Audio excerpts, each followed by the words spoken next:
mousing? I couldn't tell you for sure. I mean, playing against him, I think he's mousing. If not, he's got exceptional aim for an up close keyboard player. He moves like a mouser. It feels like it. So, does anyone want to go into the whole mousing versus keyboard debate? No shot. There's pluses and minuses to both. There's no obvious this one's better than the other.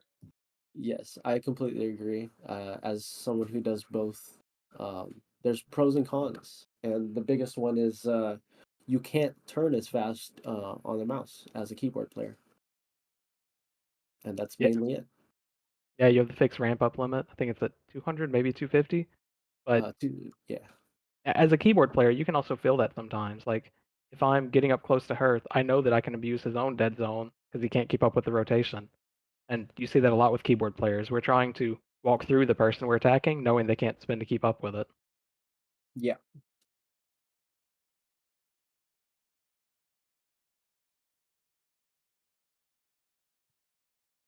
yeah. Personally, as a on keyboard, I keep it at 30 because zero is just too fast to aim. Yeah, I'm keyboard. I've always been on zero as far back as I can remember. So if I changed to, it would probably be a disaster. Um, yeah, since coming back, I've been a casual mouser. It's easier on the hands. Like you can ask Kev about how he sets up his keyboard, and it's just like, what are you Oh no. doing? He explained it to us once, and I still to this day don't understand how he does it. I've seen it. It's like, what are you doing, man?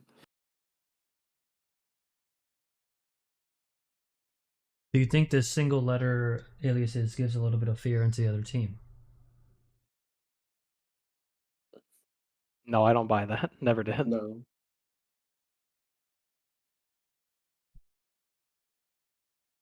That was definitely an unserious question, by the way, Which for those what wondering. names intimidate you? The government names? Kevin, Jake. I don't think there's many names that intimidate. I did believe back in the day that the different uniforms of CTFPL could be intimidating. For example, and not to pick on BSO, but you look at Smurfs, right? We have these bright blue uniforms where just kids out here having fun. Then you look at BDS. It's black on black. They're out here known as the 5 or 6 time defending champions at that point. So you see the squad coming at you, and it's like, they probably know what they're doing. Whereas new The squads black come was along. definitely nice. I like Yeah, that color. yeah, it was intimidating before playing against them. I mean, it just carried their reputation. These black guys running around intimidating, huh?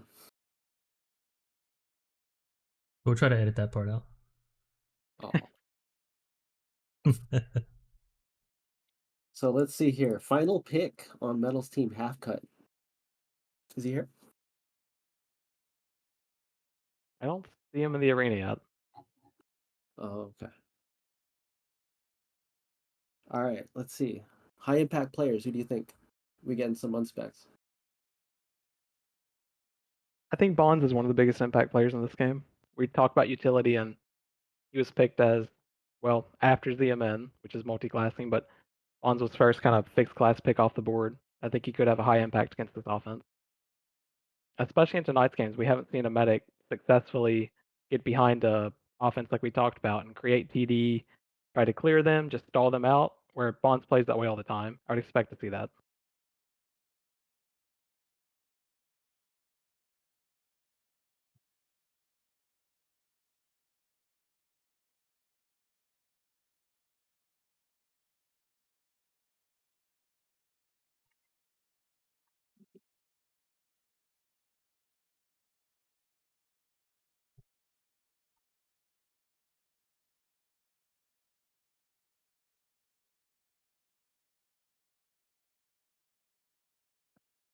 In the first game tonight, we saw Ruler, one of the game's top fighters, kind of play SL out of necessity. And now it looks like Sov is suited up as engineer.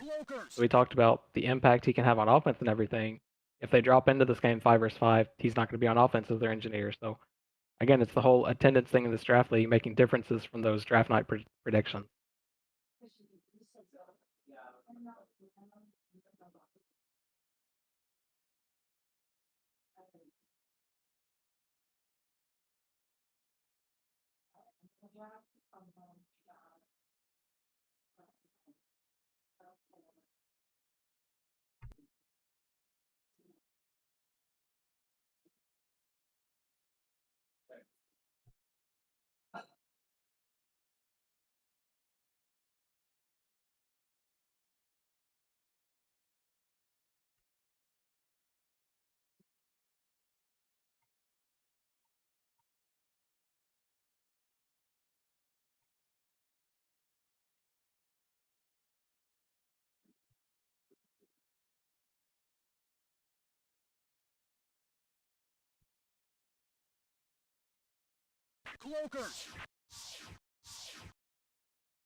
What kind of version of Infinite are we going to get in this match? I think there's only one version, right, Hurd? You want to touch on that? What was the question? Sorry. I was trying to do some training. What kind of version of Infinite are we going to get in this match? I'm going to assume that we're probably going to get the talk spot. Yep. He's going to try to set the CTFDL record for most talks mined per minute. Even if he gets up to 4,000 somehow, he's going to keep mining, try to get more.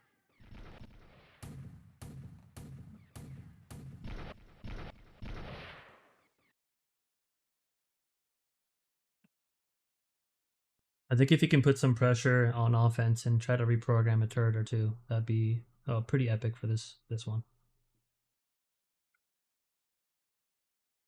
That's going to be asking a lot out of his defense to, maintain a push out. And like we talked about, Bonds is the medic you want in that situation to do it for you to get it clear. But if it's not him, I wouldn't expect the defense they're fielding to be pushing out too much this game.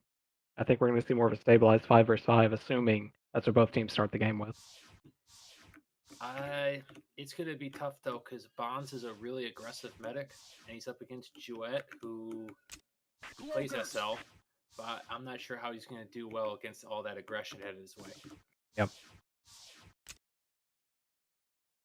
So are we going to be a focus of the medic versus the SLs on both sides? Both sides have much more experienced and advanced medics than they do the opposing SLs. Oh, so we might be in for a long one? It's going to come down to the swings. The swings, but I've also noticed at the moment when they swing, right? Because if they're swinging and they're already like pushed out already, it's going to make it easy for the defense to kind of swing back home and just push them back out. And so if they're already deep and the swing happens then, you can definitely see some advantages there. So I see Chompy is in full right now. So he's likely going to be on offense. He's likely infill just for the flagging at the start. Correct, and then he will switch to an infantry for offense, right? Yeah, That's that would be our usually the standard expectation. play.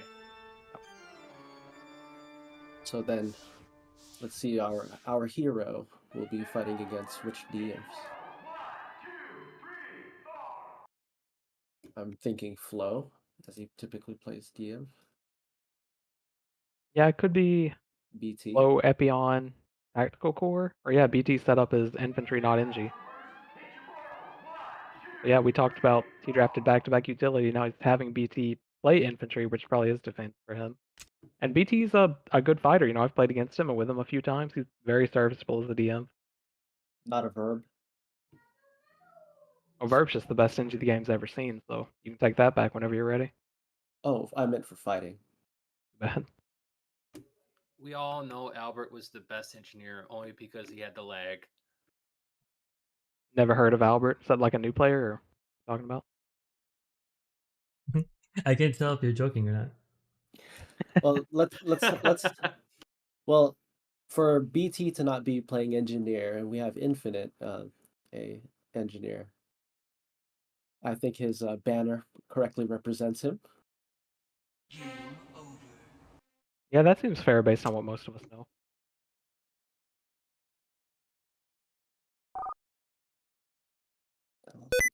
So let's see, will Infinite actually try to play as an engineer, or will he do silly things like 10-man info? Before building a Game's base. on. Who do you guys quick prediction before this game doesn't get too deep? Who do we think is going to win? I think, for me personally, I think Posty's team may win this one. Why? It's gonna be tough. Saab's engineer, he's not infantry, so that really takes away a lot of the fighting power on Posty's team.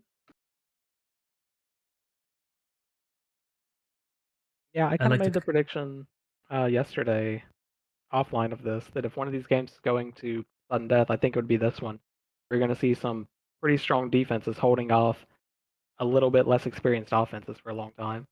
I'm expecting this to be a longer one.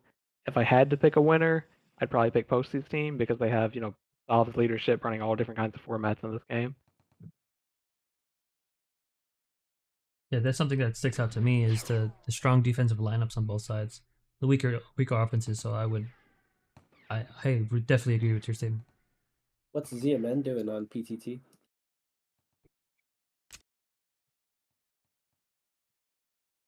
Did not see that, not sure. Copy that.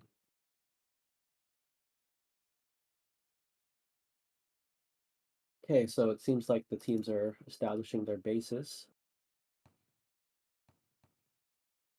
Yeah, and like we talked about in pregame, all tactical unspec already is heavy. Figure he's not going to be O heavy in that case. Because they're on Titan side, it's no shock that they're taking F4. Tactical's very comfortable at that base and A7, similar to Tyrael, who we've seen play a couple times tonight already.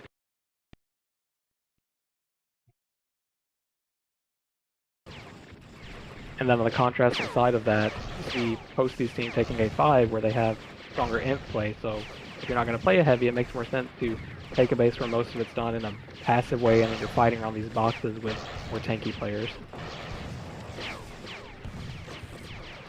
Looks like we were all wrong with the other DF over at F4. It's Rev, not Revenge, the one that catches RT left and right, but just R. Yeah, I'm not familiar with Rev, so I can't provide any feedback on him. Never seen him play in any capacity. Is he new? And Bonds is already starting it off with the TP blinks. Yeah, and that's like the one we talked about before, where it doesn't clear the offense, but stalls them long enough. Now, DNG has time to fix whatever he needs to fix. And we look at Infinite, who's he being a wall, this is the perfect time for him to clean up those blocker sentries. Could have went mining or something. Now they still have that momentum, where the offense is pushing, but they've already been weakened because they're attaching at a weak state. So things are looking very safe at F4 now. A couple bad deaths here at B5. There's 4 attackers doing melee damage. A plasma is down. The defense is attaching back on. So Pistor is the heavy at F4. He is setting up on the back MG, which is something I talked about earlier. That last clip of AC kills the MG, whereas if he had gone the RT would still be standing with around 60 to 70 HP. I really like that decision to take the MG. This is an interesting offense, though, at A5. It looks like Cerrito's running foot JT. Yeah, so his main purpose, and I actually like it in A5 and D6, is to utilize the walls with the bouncing GLs, where it is inf heavy. So when you mix up your SLVB, the electron beamer, with the grenade launcher of the JT, you can get some quick, kind of unexpected death. And that opens it up for the infantry to do a lot of damage. But now, do you believe it should be 3 inf JT or 2 inf JT with an O heavy? I actually like either of them. I don't mind this setup at all. I'd be happy with either of them in this scenario. I think if Marta can get his GLs going at a good angle, there's a couple, like once you push out of the turret room, that's a very small choke point. GL can be pretty powerful there, and also when you push in right where Abath is, up top, ZB. But we'll see what happens here. 3 inf JT and how powerful it is. Yeah, and we talked about Marduk in the pregame, like talented multi-classer. So if this game goes on long enough, it would not shock anyone to see him to change to, one of 3 other classes on offense. He can play info, he can play infantry, he can play heavy. It's just whatever rotations they want to go through. Hey, look at that. Those pinchers learning from Bonds. Good. While Waylander and Greed doing some work, pushing out. Looks like the there is no viable threat here at A5. Yep.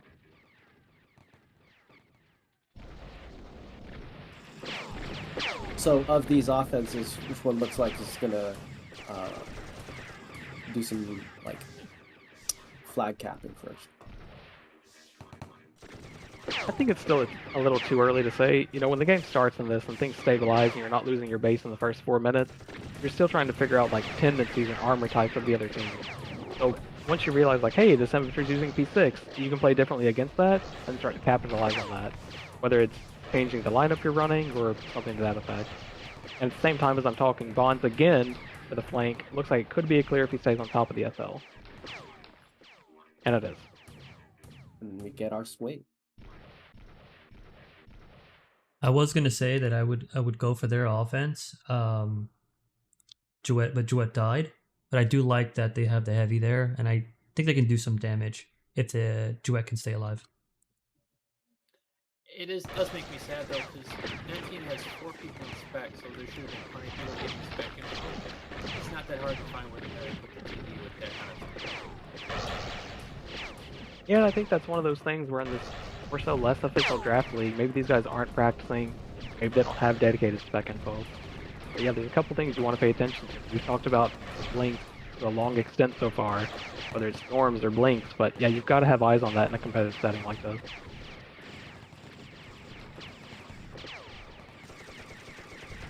I can see that as something that will be forgotten, or at least in these draft league teams. Because typically in a mix, you don't have like a spec guy, right? You just kind of just have your 10 people in. So it might not be something they're really preparing for. But hopefully they make note of it for next time. Yep. One thing I'd like to note about Posty, about how far he pushed out. And I guarantee you he was looking for any infiltrator to run past him. And I'm sure there's no TDs behind him as an experienced medic. There's no blink that's going to occur right now and ruin everything.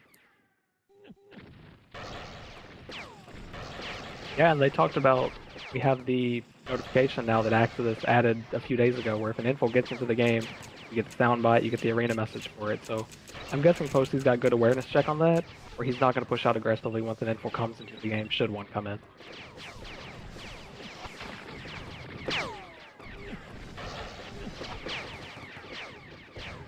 Back to the 5v5.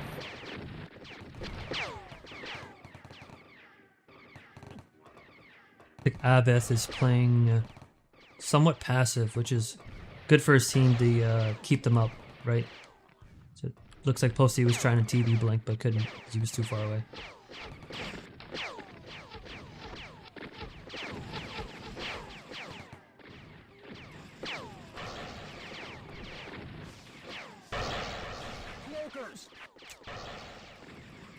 And just like we mentioned, there's an info sub. It's actually on Posty's team, and I would think Bonds is taking note of it. It's Sav though, and he's the engineer. Yep.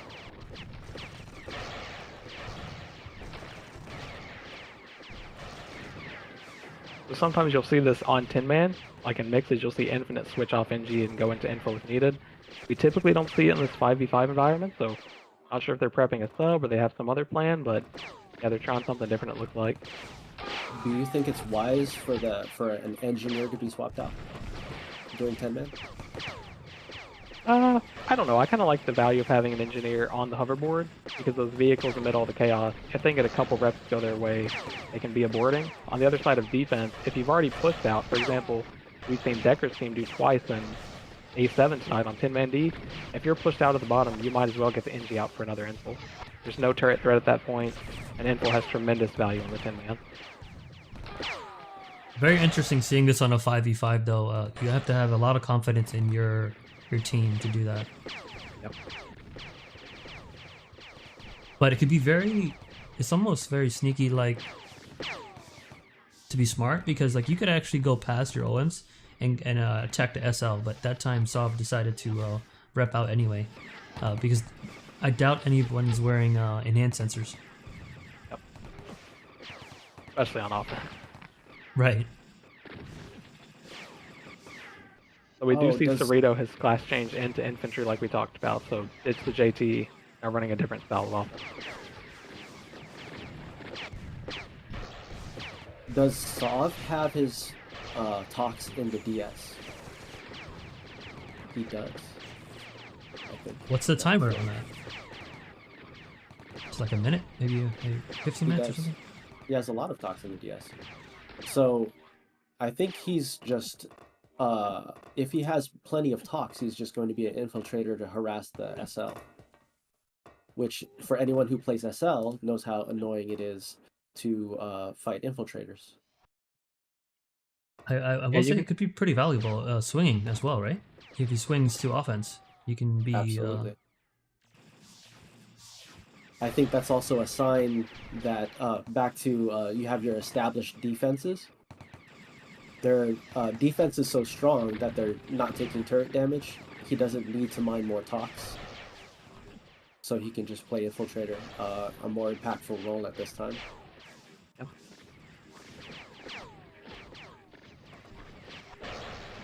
I Okay, like where when are teams these try new things. mythical- Sorry. Where are these mythical SL enhanced sensors that don't take up a slot? Because I don't have sensors as SL. Yeah, I think it's the belt sensors. They take up a slot, but there's no regen cost or weight to it. Wait, It does where is give it? them mini-map visibility. Where do I purchase this thing? It's under equipment fighting suit. I'm not sure when they were added, but I have seen them. Wait, what's it called? Belt sensors. Belt. Belt. I don't see it. Oh well. Looks like P is putting work on that rocket turret, and they do. Oh, Infinite goes down as well on E4. Let's see if Mechanic can Bonds hold for at the least. Didn't do much. I really like what Mechanic is doing down there. He's kind of getting them distracted so they can hold the choke. Right now it's just chompy, but that little bit of valuable time could be effective. Yeah, and they have solved there again. We talked about it. You create this form of chaos where you're swinging back and forth, and if your team has an insul in, you can create these big windows to do damage. And that's what you're seeing at F4 right now.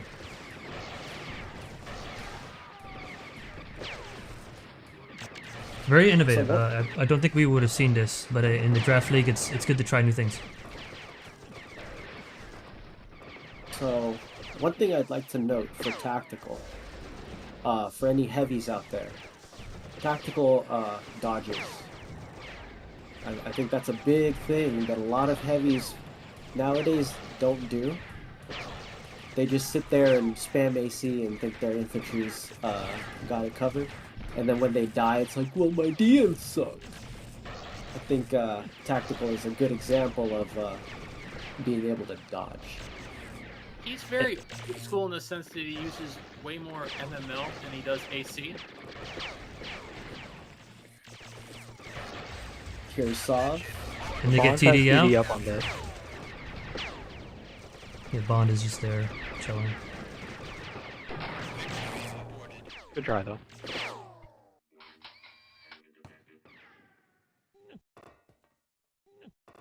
And that was well played by Bonds, too. He didn't get too close to the action, so he's sitting back with 400 plus energy. No real risk of dying as they attach in and look for him. Whereas, less experienced medics may run directly at Sov, and as people attach, they're in threat of either having their TD turned off or just straight up killed. But Bonds stayed at a safe range to keep it TD'd. He immediately recognized his #1 priority at that point was to stay alive and just keep TD on in the flag room. Let the killing be done by the turrets and the other people on his defense.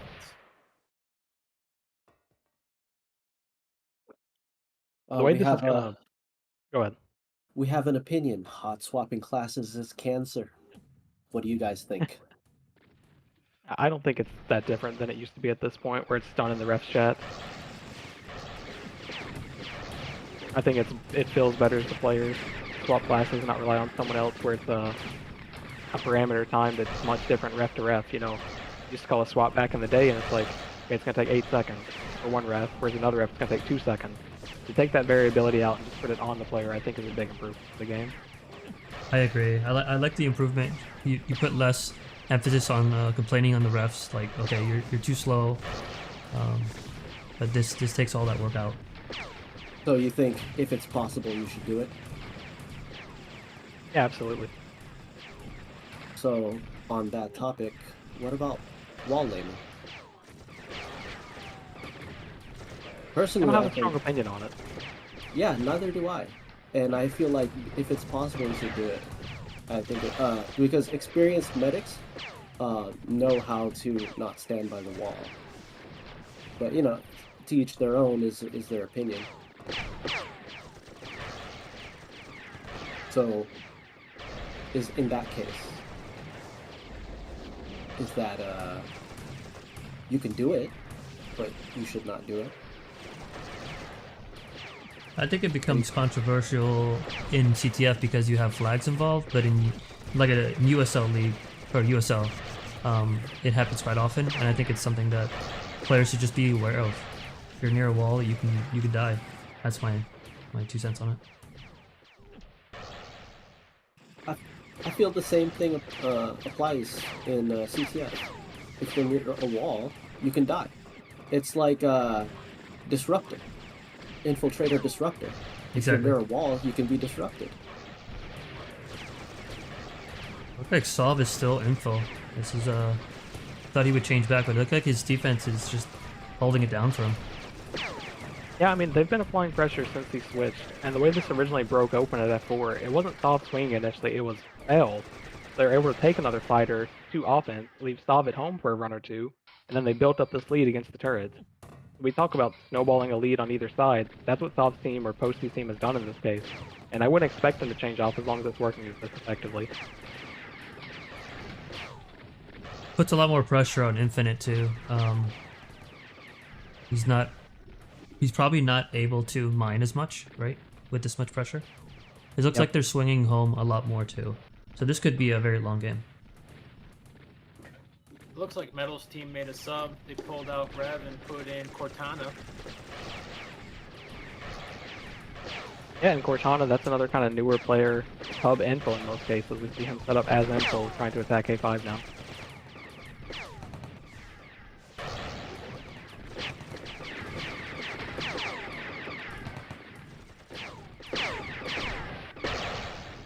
Has any turret damage occurred at A5?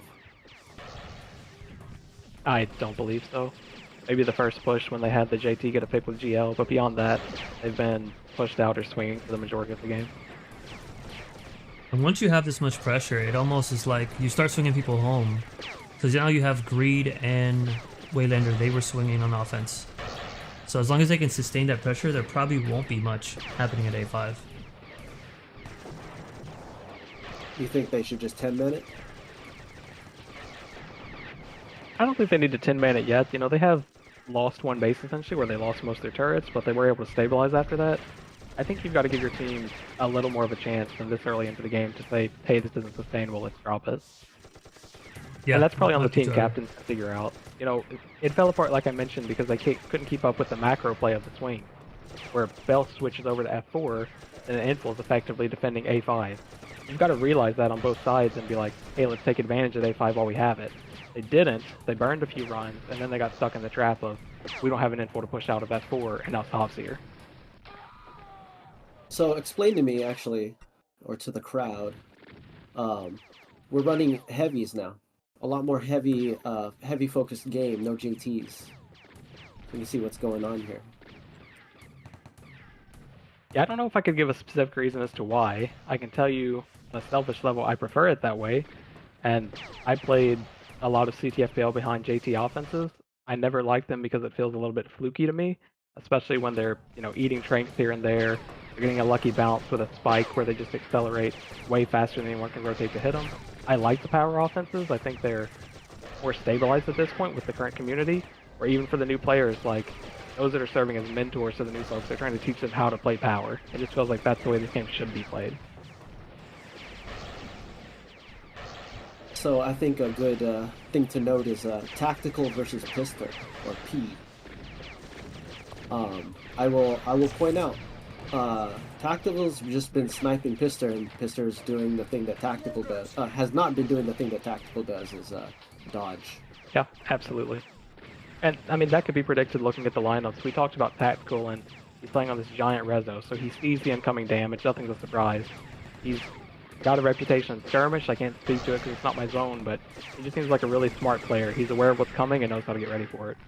Oh, he's a skirmish guy? That's my understanding, yeah. Yes. Of course. Yep. For those who don't know, skirmish, the bullets go very far and very fast. So you want to shoot very far, and tactical's playing with heavy, which wants to shoot very far. Now, Pister, on the other hand, does dabble in both leagues, but I do like how he's playing here. He's very aware. In this run right here, he got hit by a lot of AC, but at least his turret damage, he's moving pretty well, in my opinion. Oh, exactly. You can triangulate exactly what's going on. Pister shooting a turret, tactical shooting Pister. Yep. And so it's not announced here because it's not an on-info swap, but Sov did swap back to Engineer. And I expect him to reset those sentries, maybe heal everything back up to full. And then if his defense keeps pushing out like this, maybe we see him swap again to a fighting class or an info, something like that. I think he's committing to this kind of swapping playstyle as long as his defense looks strong. So who Looks are like- his defense? defense is Greed made and up of- Waylander. Yeah. Oh, so obviously 3 strong infantry. Right. Yeah, 3 experience, PL playing infantry. Comfortable too. Right now, Waylander takes a bad death, and you have to wonder, is Sov still NG? Can he get home if Fail's needed? about to join him. Yeah, because you would expect Cerrito to set up at this point. Cerrito being Marduk. Zenful, he's going to try to mitigate that damage. He doesn't want to keep switching back and forth, so if you want to stop this, then push him out. And we see another manly offense with the heavy. No JT chumps. Very interesting with the infill on defense is you can move that heavy, right? So you get him off his track to stop the turret damage. But once those sentries are down and the imps are not holding, I can't see how he stays info. We may have to switch back. Yeah, so it's cool here. You can see Sov kind of echoed what I would assume is the same thing I was saying. You want to get that push out, so either Sov or Posty called an additional imp home. And Yosh came home that time, giving him the numbers advantage. So again, that's just outplaying the swing, this time on defense, whereas Right. last time it was on offense. Great communication on their part right now, from how Yeah, they're has managing to be. this subs and everything.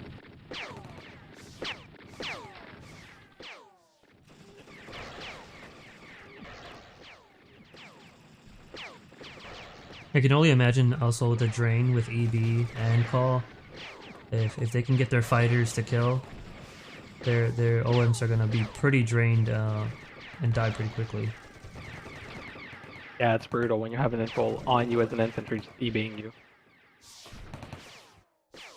And now again, we're seeing these DMs not carry ES. Bonds, an experienced medic, does have ES and stops that potential storm that Sov was going for.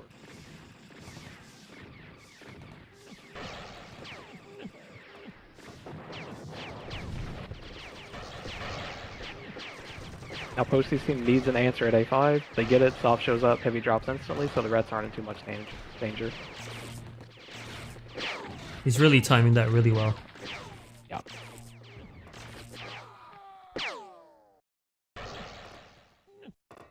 Some nice kills by Abbott to keep them from pushing out, but I don't think it will do that much harm to them. They'll just attach quickly.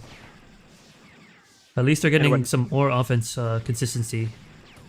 Yep, At and A5. what Noah mentioned a couple minutes ago does seem to keep happening on the other side of the map at F4, where P or Pistor is locked in on a turret.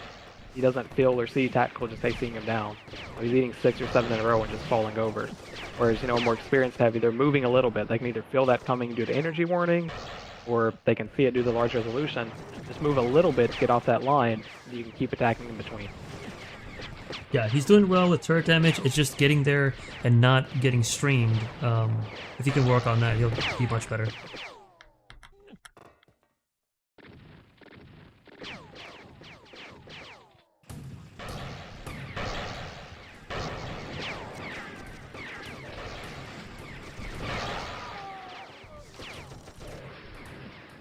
So what do you think we need to see to break this stagnation? Well, we could see something here in a moment at A5, for example, where again, they're going to need an answer because those blocker sentries are gone. So if Sov shows up like he has now, but they don't get, a cleanup, they're going to start taking turret damage so they can't immediately answer. So it still costs him time to switch class, go back to NG, wait for that swap if needed and whatnot. So I think for A5, if these DMs misplay a little bit, this offense could quickly take advantage of it. For F4, I think the OMs are going to have to move tactical to create that space for Pistor. I don't think Pistor is going to magically change his approach and start dodging these streams, so he's going to need some help from his team to move the heavy to get off him. Yeah, I agree. With the A5 thing, the defensive infantries, if they can play a solid game, they'll hold this for the entire match. But once you make that crucial mistake, nice. So once they make that crucial mistake, then that would be the problem here. I'm thinking Sov is going infantry because of the offense and not the defensive part. Maybe try to apply more pressure on them. He's clearly fighting on defense. But yeah, interesting. Another interesting note, right? If you're playing a offensive heavy, you would be expecting heavy turret damage, right?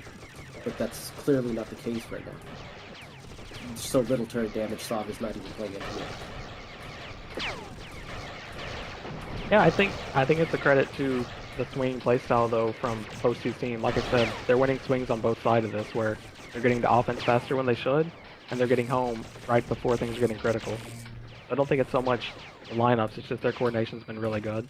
And just as I say that, Bonds, again, who I think is the MVP of that team so far, is pushing them out, almost getting the clear, but the late attaches come in.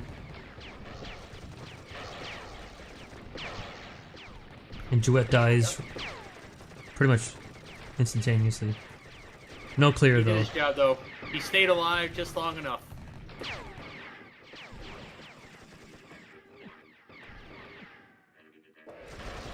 Yeah, I think Sov and team's offense is going to be a little bit too much if they can keep this pressure up. They're definitely favored right now, in my opinion. Yeah, they just dropped an RT and Infinite's still in the caves mining. And Infinite still has extra talks. Oh, but the OMs are doing their job. They're getting out front, making tactical moves, and getting twisted all the time in the world. And this is where the experience of Sov's going to come in a lot, because when you push this hard, I guarantee Sov's calling his defense to swing with him.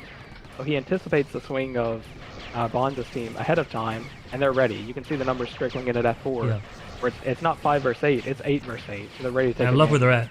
I love where they're at as well. They're deep there, so if they attach, they're in good position to do some damage here. This would be heaven for Pistor, this position, if he was up. If I'm Yosh, I try to hold here as much as possible. That's going to be hard because you're looking at the numbers right there and you're counting 6 to 2. Yeah, exactly. You're right.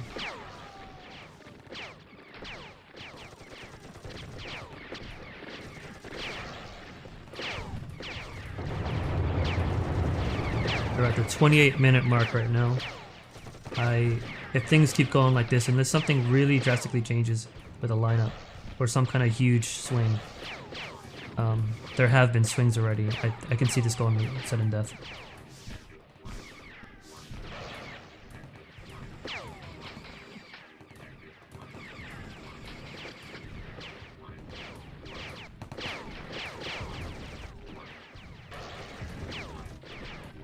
So who do you think will win the 10-man?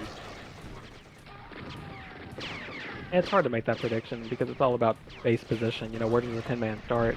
If you capture the flags out of F4 and you bring them to A5, but the opposing team's already at the turrets, you're going to pick the opposing team. On the other hand, if you capture the flags and you're pushed out, let's say 60 to 70% of the base, you have the advantage there. So I guess it'll be how things are looking when we approach sudden death. If we get to sudden death. One of the critiques on Infinite, that last big play we saw, where they lost all their turrets again, is he'll build this huge stock. You know, Hurt said it before the game, the talk spot, but he's not there to use the talks. They were sitting on 250 talks when they lost all their turrets. He's in the mines trying to make that stack higher. If he had been at home, maybe it didn't look that dire the whole time. He could have been there providing EB, repairing, and again, you're seeing a huge number shift at F4 right now. You just mentioned it right now. He's not there. I'm assuming some incoming damage is coming. So that is the kind of like the con to his playstyle is you have unlimited talks, but if you're not there, you could literally burn through more talks than you're mining.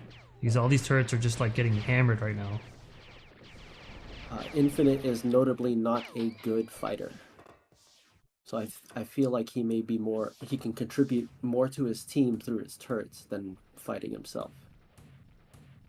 I think while that's true, Electron Beamer, which we've talked about in a lot of games tonight, is one of the easiest weapons to use in the game. You just fire it at a wall in the general vicinity, and it's going to bounce around and make a big difference. Right, because you two EBs with a medic and engineer versus one. I mean, you can do a lot more energy drain there. So his playstyle may cost him this match.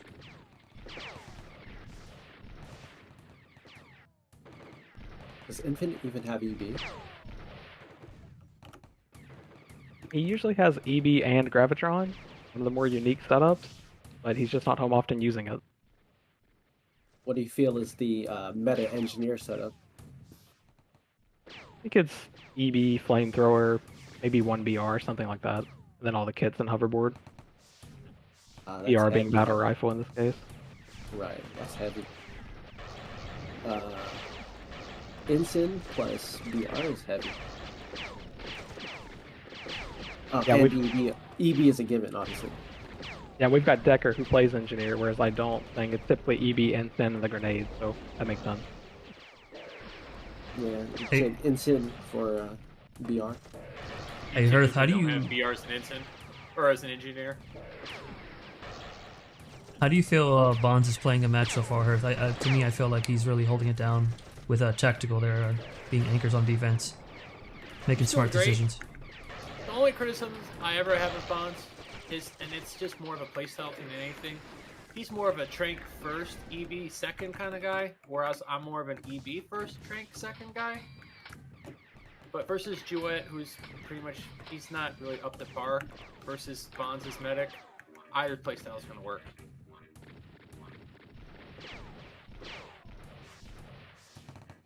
Oh, the EB suddenly comes out on those comments? Yeah, he was listening. He has the comms open on his other screen. He actually just told me that. So A5 now taking a little bit of turret damage, so still set up as Imp. He's going to have to switch to NG or have someone switch to heal that turret. Otherwise, Metal, who I think is leading his team from spec because he's not in the game but is on their sub-team, he should be making calls saying, hey, don't play so passively, just take in turret damage. There's no way for them to recover it. Right now he's making the call because they just got A SL huge blinked. swing. Yeah. Bonds with a blink. Again, Looks yeah. clear. Infinite was home there, and there's no notable damage here at F4. Let's see what's going on in the other base.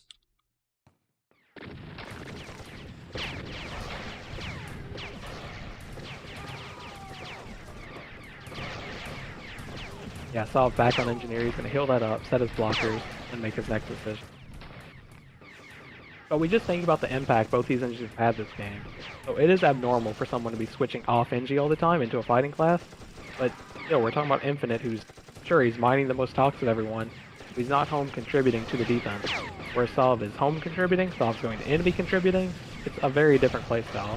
Yeah, And the first very thing Sob contrasting shoots is playstyle. EB.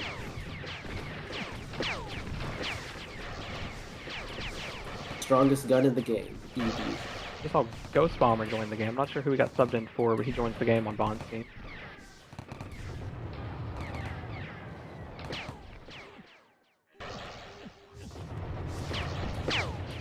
Energy So is whether the you- strongest resource in this game. Just FYI noobs. Energy, Yeah, whether you- energizers, drain it. No, I was just gonna say whether you think that their playstyles are good or bad. I think that their decisions and what they're doing is definitely affecting this game and making their team whole as long as they are. Yep. They have been. Has We see- Posty Go ahead. done any TVs? I think I saw him do some earlier on Abyss when they were in this kind of fixed 5v5 format. But honestly, the majority of this game has been split to a 6-4 or an 8-8, and most of the actions happened at F4. Posty's had a very passive, wait to see what happens kind of game. This has not been a normal 5v5 game, not by any stretch of the No, imagination. yeah. It's almost like a 3v3, 7v7, and then goes up and down, but it's very abnormal for a 5v5. And now we see the numbers advantage at A5.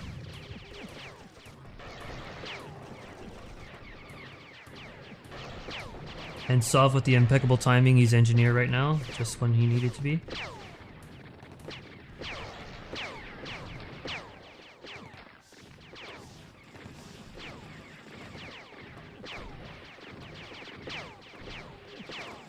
We're approaching 35 minutes, so 10 minutes left for sudden death. Yeah, and sudden death is pretty controversial because most people, watching this stream, whether they're coming from skirmish or the CDF community, it's obvious that Postie's team has had the upper hand. They're the ones applying the pressure and whatnot. The other team's just trying to find a window on Metal's side. If it goes to sudden death and then Metal's team gets that flag, it's frustrating. It's a weird coin flip thing, and there's a lot of discussions happening about, is this going to be the way going forward? We're going to leave it up to chance like this just to get the games out of the way. Personally, I don't like the setup as is, but I think it's going to be this way at least for the remainder of the draft league. What suggestion would you be for a better system? I like the different suggestions folks have had about reducing player power on both sides as time goes on. I've seen one increased death timers. Of course that's not going to feel good, but it's very fair to both teams, where at a certain threshold the game gets harder. Whereas when it comes to a flag spawning in a random location, that's not really equal for both teams. We don't have perfect spawns coming out of the dropship, so even if you send people to the dropship and it's a race, it's not going to be even on both sides. But I like the player power reduction one. If people want to get the games over, instead of playing the long games, I like slowly kind of choking the game out until a team can win. I think that's a great idea. I think a good way to reduce player power would be once sudden death starts, if you die, you're dead and are no longer in the game. That will end the game quickly. That's a little extreme for me, but I can see where you're coming from. I see where you're coming from, but depending on what position the offenses and defenses are when it goes, yeah, it's way too drastic. Perhaps, but if you know when sudden death is going to occur, there's a specific time frame, then it's like, okay, well, we need to conserve ourselves at this point in time, or are we in a winning position? It's we need to make a call, which is kind of like sudden death, right?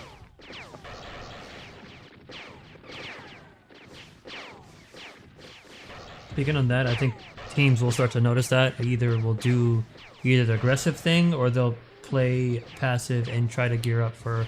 You'll see a bunch of infiltrators start to sub in here soon, once it gets closer. And in fact, one advantage that Sov is already infiltrator, so if he can get his entries up, he'll have the advantage already. Think about the possibility of a legendary duel that decides a 45-minute long game. All the pressure is on you to win it for your team, your last man standing. I think that'd be pretty epic. The potential. You want the win to be because of the team, not because of the individual?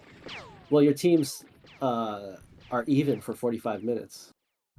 And then your standouts are going to stand out. I feel it's a little anticlimactic.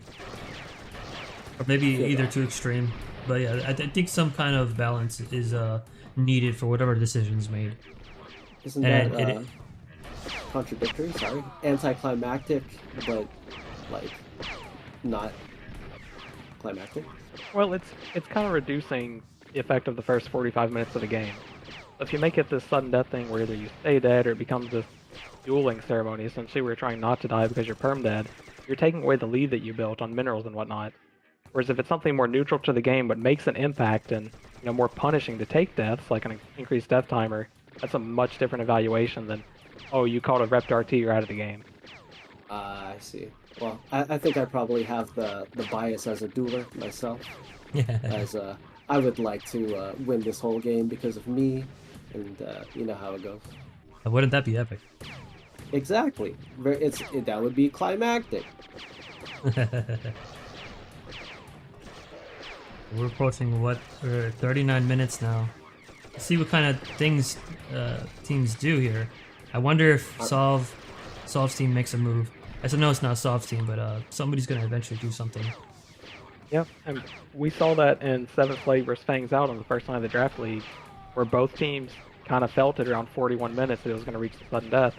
And we saw, a lot of people just spreading out for the map on the different spawns, which, correct me if I'm wrong, but I think it's all The bridges are eligible, and there's a spot in the caves that's eligible. I believe there's actually 2 spots in the cave that are eligible.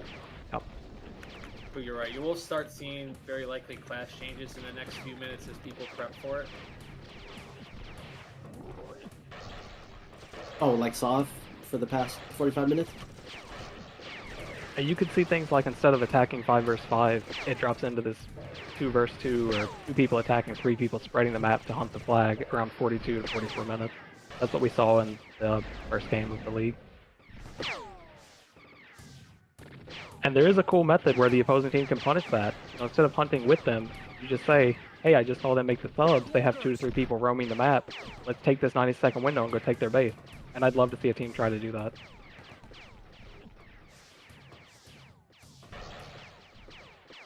Yeah, that's interesting. We haven't seen that yet, but maybe this could be the match for it. Yeah, I saw this Different infiltrator. strategies based off of that.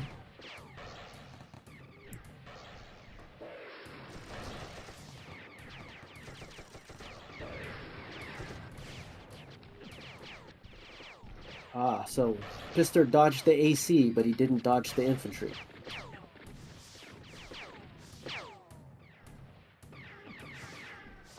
They're different play styles with certain L heavies, and I think he's more of the type to just kind of focus on the turrets and not do any fighting by the boxes. So, not sure how much he's been playing O heavy, but could play a factor in why he's doing that. And right now we see him set up on the outer turrets, but Infinite, I think, is the only engineer in this whole community that sets up, where he'll build that huge pile of tox and spend it on outers to frustrate the SLR offense should they get pushed out. But we also see that backfire sometimes where he's focusing on what's happening out there, the opposing team pushes deep and starts killing his turrets outside the flag room. Now, if they get the flag and they go to F4 and it's in sudden death, I mean, you have outside turrets to deal with.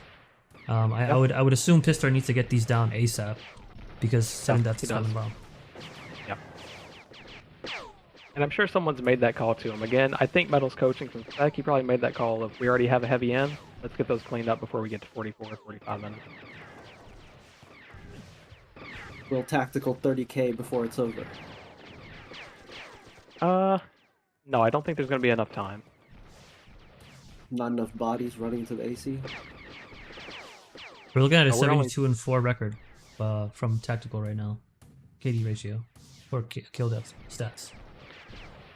He shouldn't need too many more kills to hit it. He's got time. Yep. Looks like they were And able to it take. begins. Yeah, so Pistor switched over to Info. They're starting to plan whatever the sudden death strategy is on their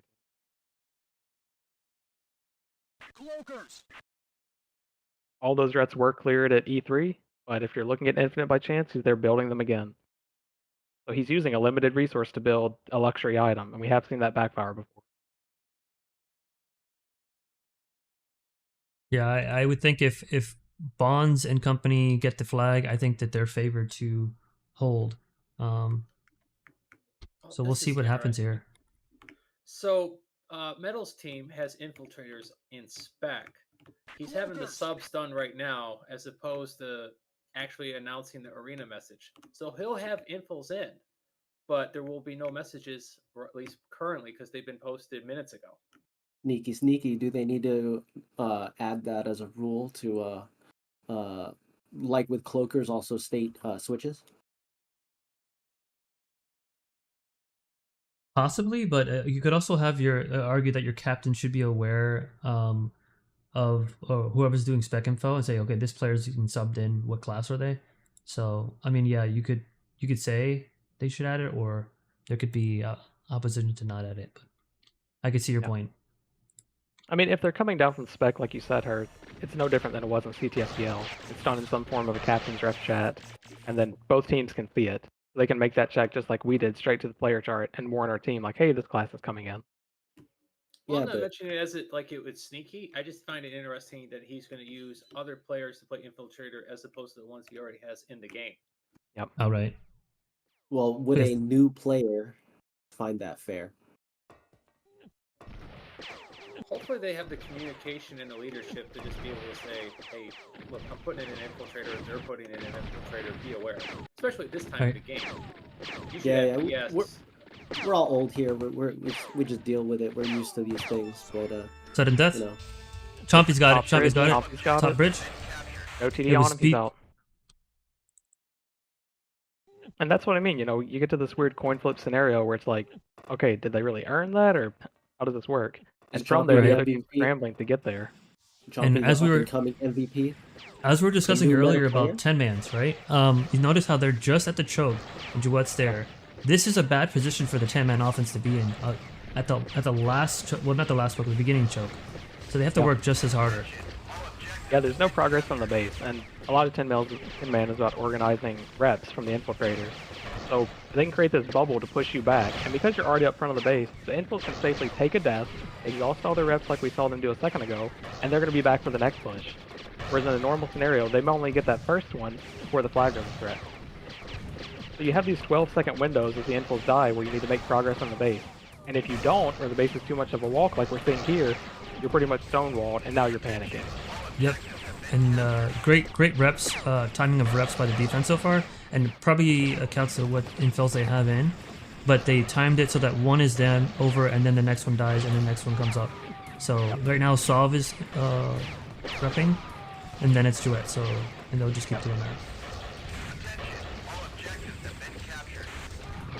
Too far for them to go. Yeah. So 2 for 2 now in sudden death games. The team that captures the flag wins with no abort. That's just how this is going so far. MVP choices? If it had been the other team, I would say Bonds. If it's on the winning team, I think Sov can take MVP on this. I think, yeah, it's a safe bet. It should be Sov. Yeah, I agree. If it was the other team, I actually would have went with tactical, but I think it should probably be unanimous that Solve would be MVP. I completely agree with all of you guys, but I would give it to Chompy. He grabbed the flag and won the game. The only flag that matters after a certain threshold. Right. Exactly. And I That think was his that breakout play that we talked about. Chompy is the man. He is new. He is meta. He is the winner. Unfortunately, the only capture that matters in the whole game. Very anticlimactic for the previous 45 minutes. I think a duel would have been more entertaining.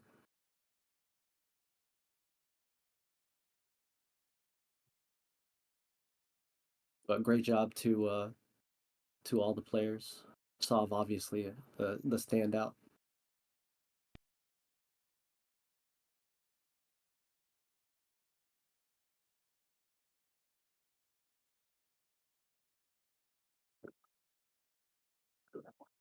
I think they had What 3 infills in, right? I'm not sure if they had 4, but I think I counted 3 on 10-man defense. What if it was like 3 lives? Sudden death starts and then you only have 3 lives. Yeah, they did have 3. It was Sov, Duet, and Pistor. And like you talked about, they kind of sequenced their reps really well, which is the free, 9.5 to 11-second window, which if done right, that first infil's back 4 seconds after the last infil's done. So you coordinate that, you have someone leading it. We can assume it was Sov because we've seen him do it before. It's really hard to push into. Sorry, I meant 3 lives, like limited life situation. Like 3 lives instead of just Oh, 1. you mean like a new sudden death? Yeah. You're back in your hardcore ARPG scenarios. Yeah. Gotta make bleeding it over. entertaining, man. I mean, I'm just trying. Like, clearly that was not a climactic finish with the sudden death flag getting grabbed, right? So at least something that would be more entertaining for the viewers and for the players, because as you said, you played 45 minutes for a flag to happen to spawn next to the other team. It's gonna leave a bad taste in your mouth as opposed to, oh dang. It probably seems like the current format is probably not the way to go, but I think it would be nice to have like a bunch of ideas and have the players vote for them. That's probably how I think it should be. But doesn't hurt to hear the ideas of PL champions, or anyone in the chat, of course, too. Right. So we have Yeah, one more I like match. the ideas of player power reduction, where Even player count reduction, that's been thrown out by a couple folks. Like, okay, now you're gonna drop to 9v9 and see how you can coordinate it. And obviously, you've got to stop that at some point. You don't want it to come down to like a 2 versus 2, but maybe it goes from 9v9 to 8v8, and at that point, someone would break more often than not.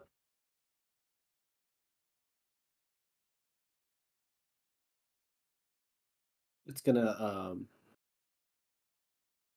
make your standout players or the individual impact of each player much more impactful.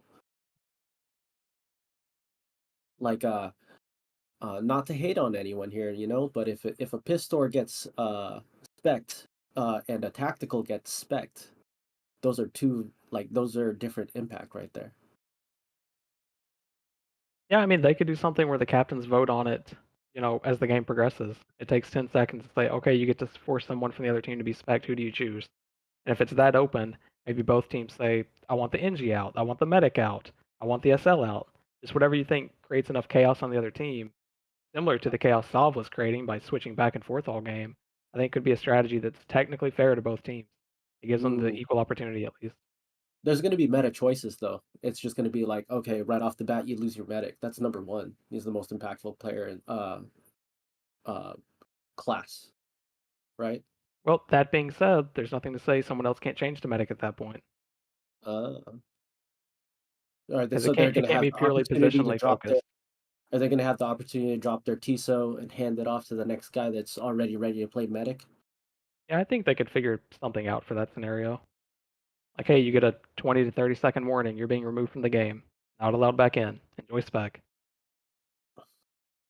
I think that might be like that's a rough interruption if you're like possibly in a very like heavy uh eight man swing situation. Yeah, but you've got to take the counter contrast of that of the rough interruption we just saw.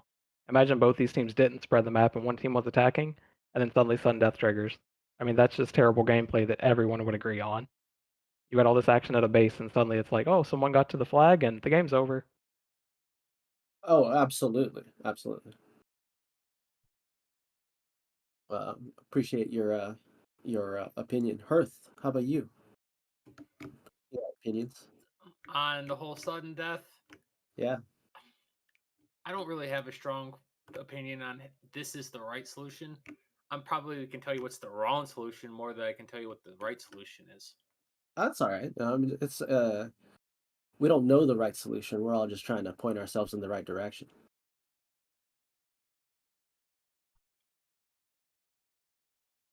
Basil? I don't know if we'll probably solve it tonight, but it definitely there's been a lot of ideas been floated around, and there's a lot of really good ones. But I don't think this iteration of sudden death will be what's going forward. I hear you, That I know man. for sure. Well, what's your opinion? I Doesn't gotta be honestly, good or bad, you know? yeah, I honestly don't. I'm not. I'm probably on the side of Hearth. I probably don't have a great idea for it, but I do like the ideas that I've read, which not many players will be able to see that because they're in different chats. But hopefully, we can compile all the good ideas and put them someplace and vote on them. That's what I would like to see.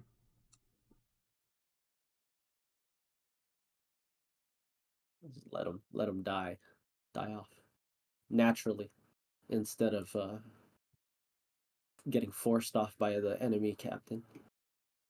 I feel like if I died, that was my own fault, and I used up all of my lives. If that was the case, then it's my fault.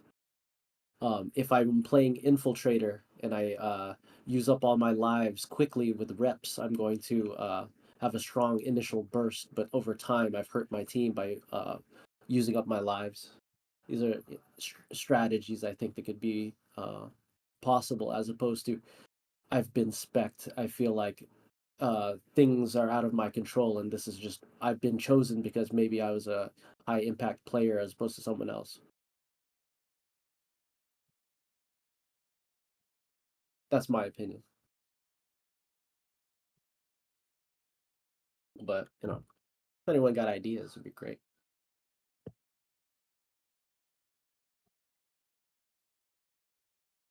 Definitely see where it goes. It's definitely been a controversial topic. Not good or bad. It's just more of like something people are just kind of have been talking about a lot. So we have one more match coming up. Um, So I'm they're really bad saying in with chat. names. So they're saying in chat, well, it's like in football, right? But in football, you have downs. In infantry, you don't stop the game. Hey, everyone, please stop. I need to drop my TSO, and then I'm gonna hand it off to this other guy so that he can switch classes. So everyone just stop where you're at. I'm like, come on, man, that ain't gonna happen.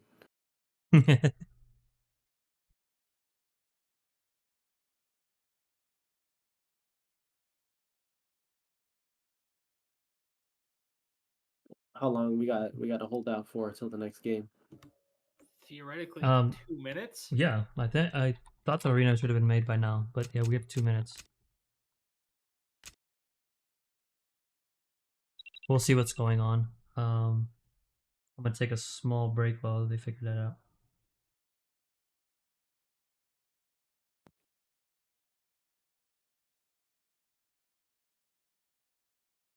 So I think that was an interesting take that last game on both sides.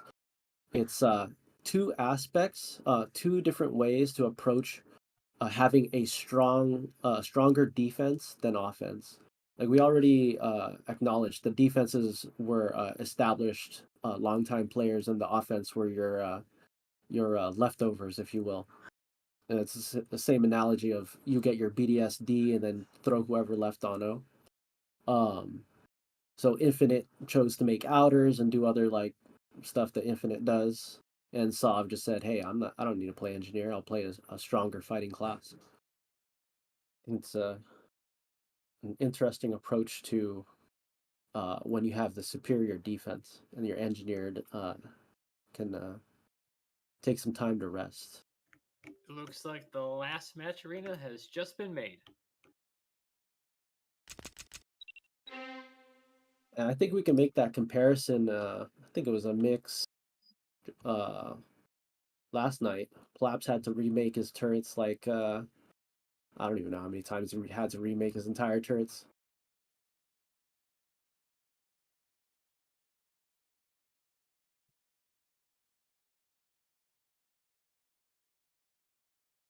So let's see who's playing.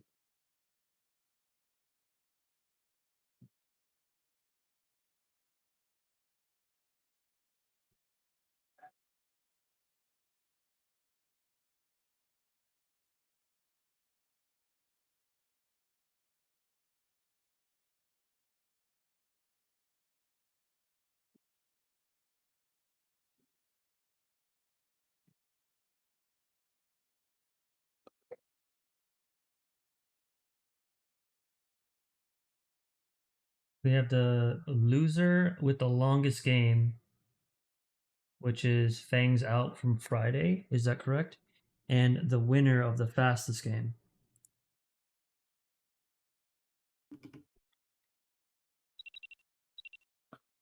How did that game go for Mixum? Was it a sudden death? The flag spawned by the opposing team. They got it, and then it was done. It was very similar to how it was tonight. My memory's complete dog crap, but 47 minutes is what the time was. Similar fashion, they were able to hold. I'm wondering what the difference in time was between the two matches from today's sudden death and the other one. But Was anyone here from Friday, the chat included? Does anyone recall how that Mixum game ended? Yeah, it was sudden death. I can't remember the exact flag spawn, but DB's team got it and retained for 90 seconds to end the game. yeah, So so we're assuming a little bit longer. Let me see, longest loser with longest game. We'll assume they already figured all that stuff out. But as Roman Reigns said in chat, it was exactly the same fashion. So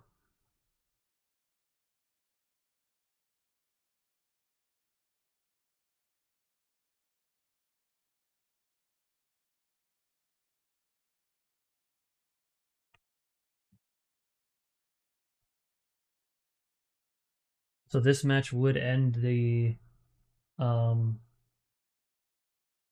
night 1 bracket, which was games 1 through game 5. And so next week we'll have a semifinal matchup, and then we'll have the lower bracket. So the lower brackets will have to survive. I'm assuming they'll get eliminated. 2 teams will get eliminated. Actually, 3 teams on next week. So today nobody gets eliminated, but next week there will be eliminations. So I'm a fighting game player. And we say losers bracket, and I know a lot of esports got to be they want to be nice about it, so they say lower bracket. What are your guys' opinion on that? I'm probably a fan of a lower bracket and upper bracket, but because I mean, there's just the tournaments I've watched, but I don't really care what it's called. Yeah, it's just semantics, but it's to each their own. I'm just curious to everyone's own personal opinions. Yeah, if I was participating, I'd be fine with either.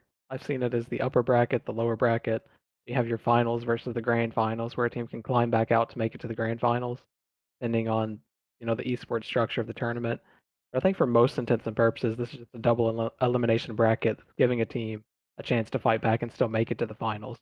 But that being the case, I think Biso, you mentioned a minute ago, there's no eliminations tonight. Are you sure about that? Because if Mixum's team was to lose tonight and they already lost the first game, are you sure they get another game next week? That's a good point. At least from the bracket that I've seen that Z-Man posted, there were no designations for team eliminations, but that wouldn't make sense, would it? If Fangs Out were to lose twice. Yeah, it's double elim. I'm assuming, right? And it could just be an error on the graphic. So hopefully somebody can clarify that. I think you're probably right, Angelus. Yeah, well, I'm getting some offline information explaining that it's not double elim. It is Mixum's team kind of counts as a win for having the longest loss. So even if they lose this upcoming game, they still drop into that first slot of the losers bracket with a chance to begin to climb back up. Okay, Okay, that makes sense. I got you. It's yeah, it's we're not full esports here. This is your club bracket style. We have to make do with what the teams we have, right? So I guess it's the No, best route it's that they've much chosen. better. Yeah, it's much better for the players this way. They'll get Yeah. more games, more experience. This is for the players more than anything, not for us people just talking shit about it.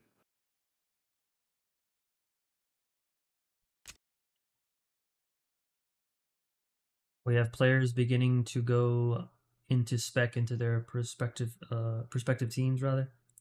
So we'll see what the lineups are here. Any predictions so far while this game gets up and going? Who we think will win? I think we have a hunch on who could win, but what do you guys think? I need to see the lineup in my face, see who's how they stack up. Yeah, we really need to see who shows up for Fangs Out tonight because we mentioned on the first night they had a pretty bad showing where I think, similar to what we saw tonight with Verb's team, they were missing 4 projected starters. That resulted in a lot of their fighting classes moving around to utility, and then they have deeper depth coming in at starting fighter classes. So if they have a better showing tonight, it should look a little bit more even on paper. If they have a similar showing, I would pretty quickly give the advantage to Posty's team, as they've shown they have depth and different class changes they can make throughout their roster. So Just based off what they've shown, I would go with Posty's team, but very interesting. At any given night, you don't know who's going to show for these draft league matchups. So Yep. Who's the player to watch? It was clearly chompy that last game. For the last 90 seconds.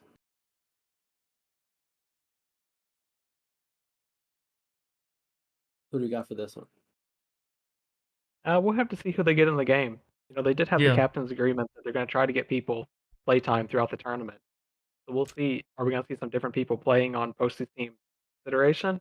Will it look the same as the start of last game? Is Solve going to play again 2 to 3 different roles throughout the game?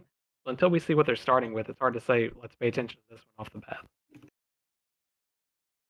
Jay was the selected pick last time he played. How do you think he will impact this game? Yeah, so what I thought was cool about the Fangs Out game, despite it being a loss for them and the sudden death thing, was Axis did record the game and release the comms of that game from their perspective. And I tabbed through that and watched a lot of it. And to me, it sounded like the offensive comms could have been a little bit more on point. And I've played with Jay before, I've played with Jackie before, I've played with a lot of these guys. I think that's going to be a difference for them tonight that we're not going to necessarily be exposed to unless they are recording again and releasing that. But I think we'll see a little bit better coordination of that offense coming back and reflecting on, hey, we kept having numbers in this game last time, but we didn't take advantage. Maybe no one was making the call, no one was kind of leading sometimes, it was dead air on the recording.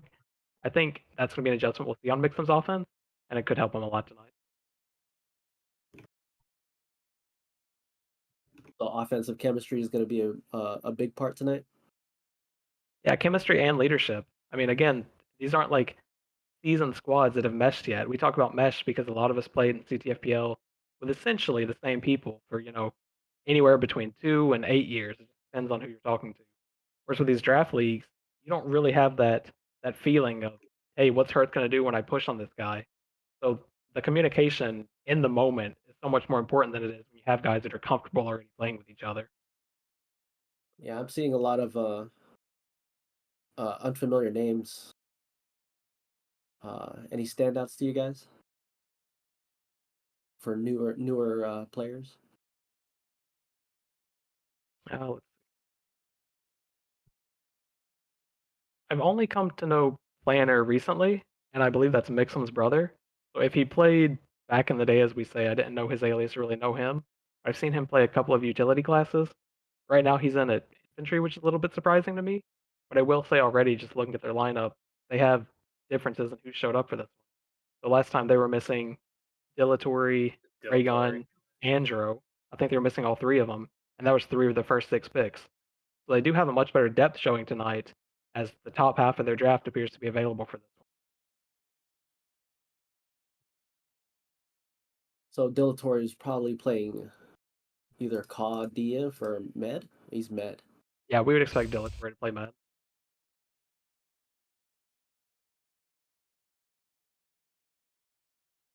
And their engineer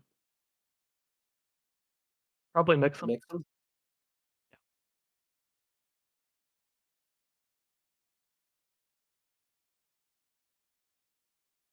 And like in their first game, for example, because of the bad showing they had Rue playing medic, and that's not normally the class he plays.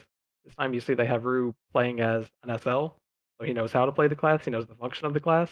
Whereas in their first game, they were so far down their depth chart due to attendance, they had essentially a pub player playing SL. So the same way we talked about Loaf Pincher a couple hours ago, not really knowing the competitive and organized playstyle, that's the kind of SL quality they had in their first game. So I think Mixum's team could look a lot different tonight than they did a few nights ago.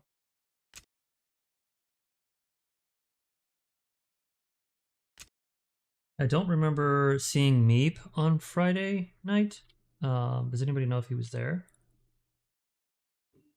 I believe he actually was there. He was one of the few that showed for Mixum's team to get him to 10. Okay. I could be mistaken. We got the lineups. So we have one team inspect with 9 players. We haven't seen the other team get inspect yet.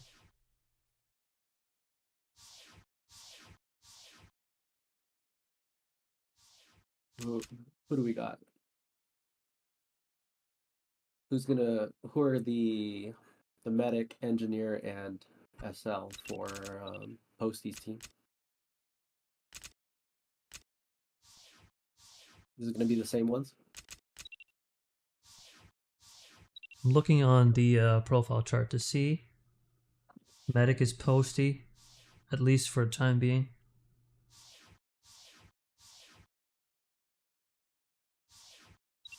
Squad leader as Jouet.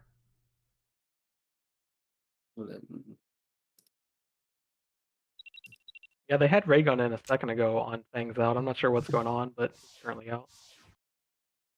This is very interesting. So, in terms of getting players to play, now you're getting to the point where matches start to matter, especially during eliminations.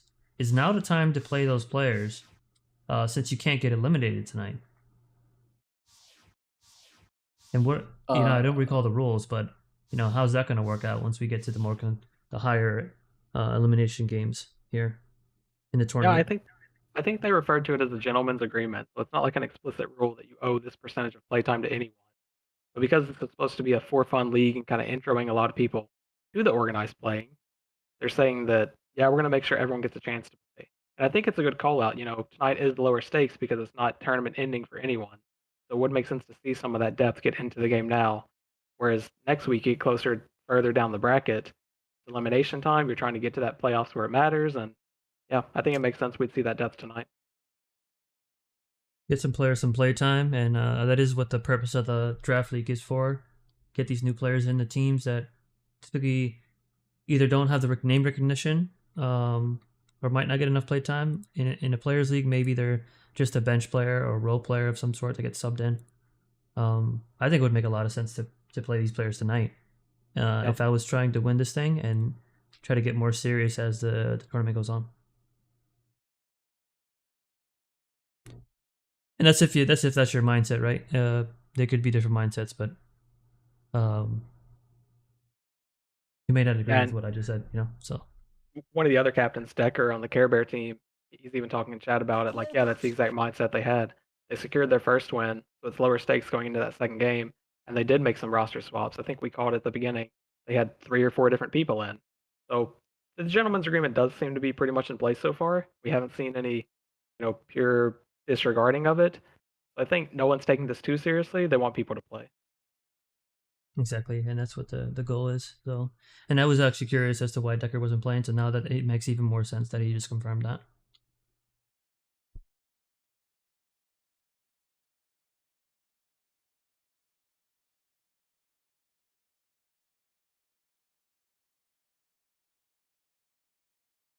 So we're definitely a little over time, but this should be a very interesting game. Last game of the night. So hopefully we see something new. I know last game we had the Sov change out from engineer to infil on 5v5, which was very interesting. So I hopefully we start to see more of that. I don't see Mixum doing that. I feel like he has some self-respect. he will be engineer throughout. It's definitely not something any team can pull off. You have to be pretty confident in your defense. Right. That's remember I was pointing out Infinite's not much of a fighter, right? It's his choice of playstyle. He's not he would not be as impactful playing the exact same way as Sov. Sov has the ability to multi-class and play combat classes. There's still some sort of delay in the pregame trying to figure out rosters. I'm not sure what's going on, but a lot of people are getting frustrated as they wait. And the folks from Posty's team are just coming off an OT game, so they're already kind of burning out here, waiting for the game to start. Yeah, it could be some scheduling things that we could work on moving forward. We can take these lessons and kind of improve it, maybe for the next iteration of any league format. But it is taking quite a time to get this started.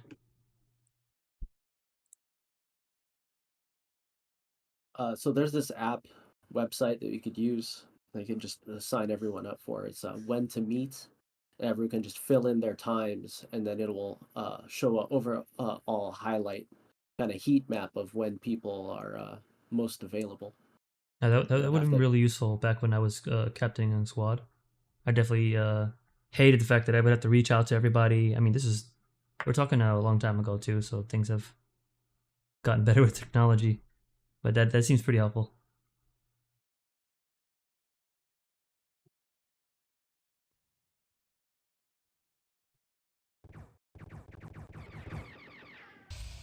Attention, all objectives have been captured. So what offense do you guys, on Hearth, you're probably a defensive player at first, right? Are you medic main? But what offenses would you hate to run against? I guess 2-part question rather. Let me rephrase this. What is the offense that you hate going against, and what is the easiest offense that if you see this offense, you're like, okay, I'm killing this offense. They're gonna struggle. Any offense that isn't meta is the easiest. So if you're doing I've seen some people try the one of everything offense, like a heavy, a JT, an infantry, and an infill. Those are just meme offenses. You can just tune out versus those. The ones that I hate the most is probably a really talented power offense, solely for the fact that once the O heavy sets up, now the onus is on the defense to kind of, you're switching from playing defense to, you just can't let them sit there. So now you actually have to play a little bit of an offense, and most defenses aren't that good at kind of making that mental transition, just in that little short push to, hey, we actually do have to kill the O heavy. I've played versus JT offenses for so many seasons and so many years, though. I would say for someone starting the JT offenses, probably the hardest to go against. There's a lot of nuances to that it's even hard to explain. You just have to kind of go through the punishment and learn as you go. Yeah, for any new medics out there, don't be discouraged. It definitely is the highest learning curve of the offense that you would want to play as a medic, especially as a new medic. So I can definitely agree with that. Back when I was a nobody and I had played medic against Cypher, I was like pulling my hair out. So I completely understand. All these medics feeling the pain. So who are some standout power offense people that you just really hate playing against her? It's not so much that you hate playing against them, but they have a heavy influence on the game flow. Player wise, typically it's even really less on the O heavy, but it's the O imps that dictate how well a power offense goes. You're up against Smoka and Angelus, players that really know what they're doing, how to protect the O heavy, when to rush in the flag room. Those are the offenses that keep you on your toes because you never really feel confident in your position because you know one wrong death, one wrong repulsor, and everything changes in the span of a second.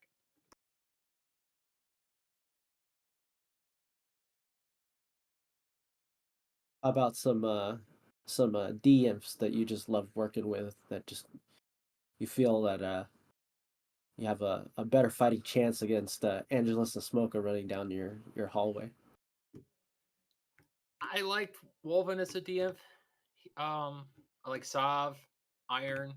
So those three are also great infantries, both offense and defense. Wolven more so on defense and offense, but those three, yeah, we could dominate with those. So what are they doing? They know how to stay alive, but also output the damage. They can play a P6 DM and actually soak up damage relatively well without dying, which is hard to do, especially even once they know, hey, they actually are P6, so you're gunning for them with SG. It's kind of like they know the dance. They know how to position themselves around the boxes, where to fight, when to fall back. All in all, it's the experience. Yeah, with experience comes with positioning, and I think that's a good thing. That a good DM will definitely know his position well. Go ahead, Angelus. Yeah, there's been some sort of delay, and just in a second, Zeman said he's going to come into the broadcast and tell us what's been going on behind the scenes. There's some controversy happening, and Zeman's going to come shed some light on it. All objectives have been captured. So right on time, Zeman. Can we expect the game? Good evening, everybody. We apologize for the delay. The game will be starting here shortly. We are working at getting things reset. To give everybody a little background about what's going on, at the beginning of the draft, before all the draft rules were decided, when we had 113 individuals registered, all of the captains were notified that if people registered with aliases that were unfamiliar, that due diligence would be done by not just referees, but in-game moderators to identify who people are, to one, prevent people from double squatting, and two, to try to minimize smurfing and quote unquote hider trolls that are kind of common in game currently. There was one of several aliases that were found to kind of meet that criteria on the registered form. One of which being the alias Raygun, which was eventually picked for Mixum's team relatively early in the draft. At the time of the registrations, the captains were advised that the due diligence check on that alias resulted in that individual being a player commonly referred to as Tempest. or he's currently in game under the alias SCHEHERAZADE. So all the captains were told ahead of time that that is who the player was. There was an appeal at the beginning of this game that Raygun is not who the captains believed they were. Double checks were done with SMODs for free infantry to do a who is check through IP, comparing that to the registration form. And it was determined that that individual Raygun is actually the player Revenge. Revenge is not on another squad. He did not register under any other aliases. And it was determined that Revenge created an alternative account that was similar in spelling to Tempest's more difficult alias to spell that starts with the SCHE. And so Posty's team certainly had a valid reason to appeal. Instead of making an arbitrary decision by the league, all 6 team captains were pulled aside. Ruler was speaking on it was there representing Verb for We Are All Friends here. All 6 captains were notified of the discrepancy with Raygun actually being Revenge instead of Tempest, and instead of the league making the arbitrary decision, like I mentioned, I placed the decision. I explained the circumstances to the 6 team captains. We decided to put it up to a vote. Revenge was for Mixum's team. Mixum did not have a vote, so it was decided that if 3 votes were in the affirmative that Raygun could play, that would be the decision that was made. Same if there was 3 votes in the negative, that Raygun would not be allowed to continue. And the votes came in 4-1 abstention that Raygun, aka Revenge, would be allowed to play. So Raygun, aka Revenge, will be able to play under that alias, not just in this game, but for the remainder of CTFDL. So that is kind of where we're at. We apologize for the delay. We were not expecting that to be the case, but that's where we're at, and the game will continue here shortly. Wow. Thank you, Zia, man. That was a lot. Any comments, guys? Do we want to go on that, or are we just want to focus on the game that's coming up? The draft league, let them play. This is a waste. Just let Yeah, them play. They're here I for don't fun. know. We're not holding any authority here. If the captains voted on it, let them do whatever they want to do. I think most people in this arena at this point are even listening. They just want to see the game get underway. It ain't that serious, bro. Just go.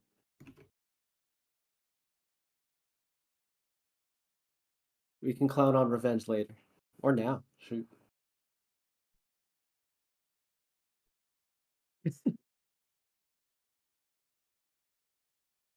So anyone want to speak on the importance of All right, I'm gonna take a turfing? brief break here on stream, guys. Be back momentarily with the game. Not really, at least not in this environment. Not when it's a draft league that's supposed to be for fun.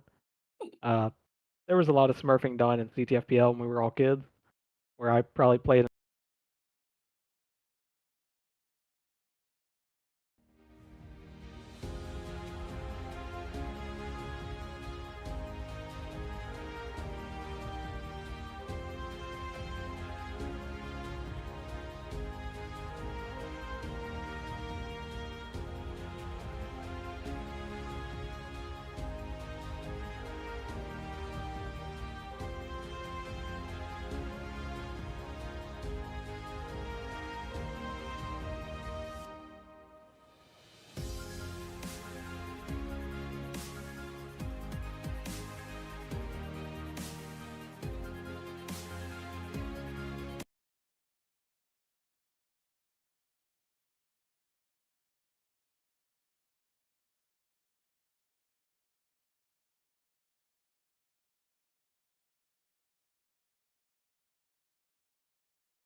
All right, guys, we're back. I'm going to switch over to comms now, okay? One moment.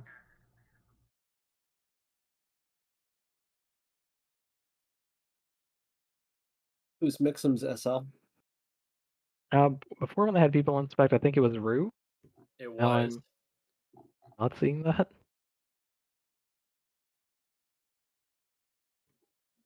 They currently do not have an SL in. I would expect it to be Planner. Yeah, Planner can SL. Oh, if Planner does SL, I think that'll be another thing to note. He is a mouser, and you will see mousers always looking to their right because the menus and stuff are on their right. Just a little thing to note for the handicap of playing mouse. That's a misconception. Like when you're summoning as a mouser, you're not clicking on the names to summon. You're typically still. Yeah. Her, yeah. You and I do that, but not everyone else does.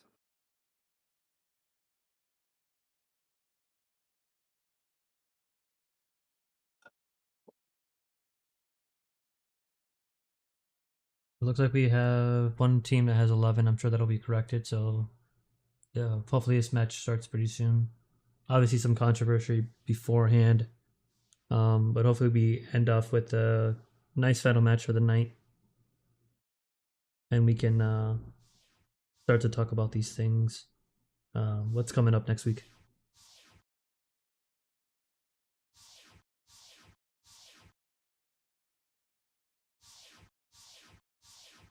Looks like some players are definitely getting some playtime, so that's good.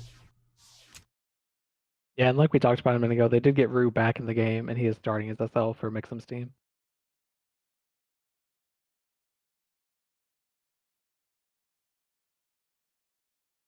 Even Lone Zodiac is now in for Posty's team, and we did not see him last game either.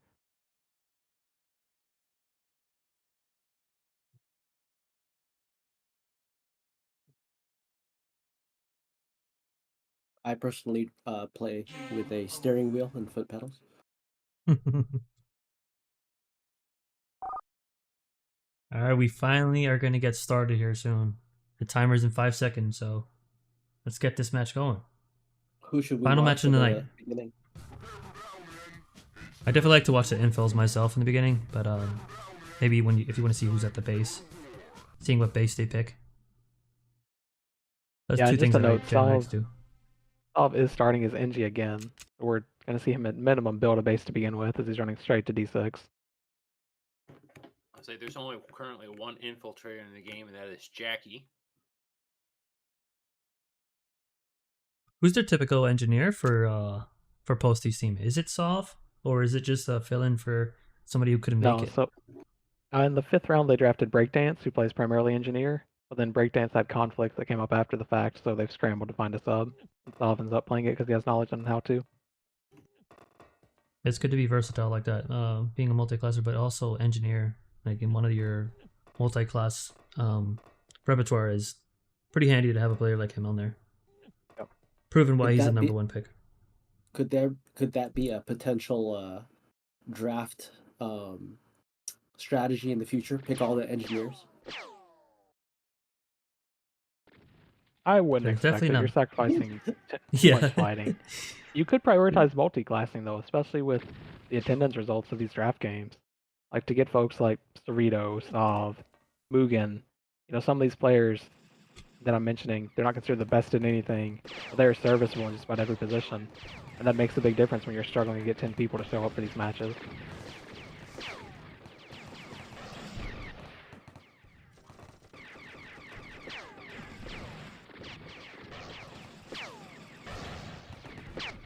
Looks like a lone Zodiac draws first blood. We got our attack here at A5. Yeah, and a very common thing we see, at least in the mixed community, Mocha, also known as J in game, starts off as JT, gets some flags, and then he sticks around to cause some havoc flanking the offense.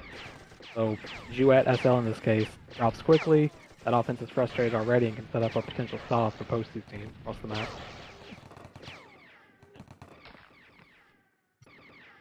It's they interesting would that you react know to it his well, though. playstyle already, but that could be very annoying for an offense. You're just starting to set up, and then you just get cleared right away. I'm sure that feels bad. Yeah, it's the Oh, same they're thing still keeping there. your infos long. Just getting the dirty haywire on the ground, Jouet.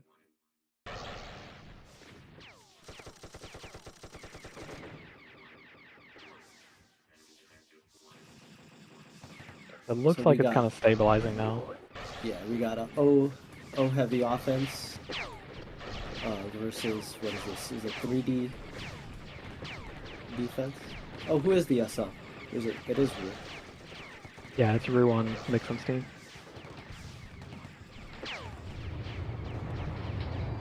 So here's a weapon we haven't seen in the past games too much. Caw. Anyone want to speak on that? Earth? I... Go ahead, Paws Andrew. typically ran as one of the DMs just because the energy drain on it is much higher compared to shotgun. Aim's a little bit harder, but you can hit somebody from longer range. Yeah, if you're going 3D inf, I think it would be pointless to have 3 SGs, right? So you might as well just have that one person go call. You typically run it even at A7 or F4 with the D heavy. One DM's almost always call and the other one's shotgun.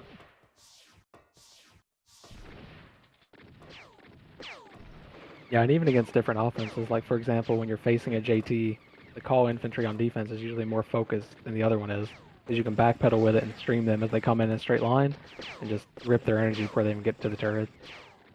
Waylander is also playing Caw and also fighting against a O heavy offense. Yep. And the defense we're seeing, like on Posty's team this time, is pretty much the same, subbing Vin in for Greed as that third infantry.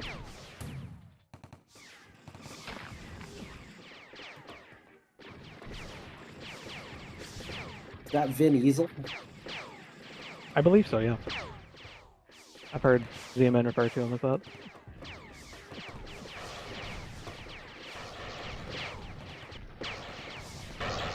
Do you guys think Posty's team is the #1 team of the night, or do you think that coming from behind was #1? So I think Care Bear, Decker's team, has had the strongest showing of the night.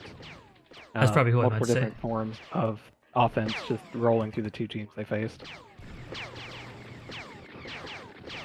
Still getting used to the team name, so my bad. But you're right. Was that the 6-minute game? I think so. Yeah, that was Chucky flagging D6.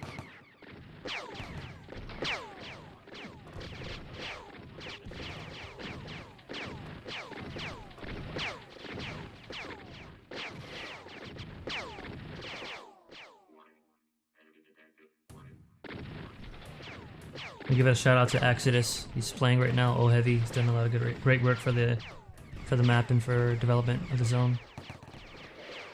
Yep. And even his play right now, actually, I was going to call that. I was looking at D6.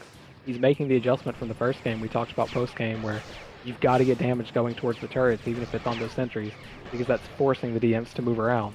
They move around, they make a bad pick like Waylander just did, and suddenly they're in trouble. Whereas if you're just hunting with RPG, you're not causing enough of a threat. Exactly. His ult imps are doing a really good job of repping. Like, there was a couple hair wires that were going towards his way, and Jackie did a great job of trying to protect them.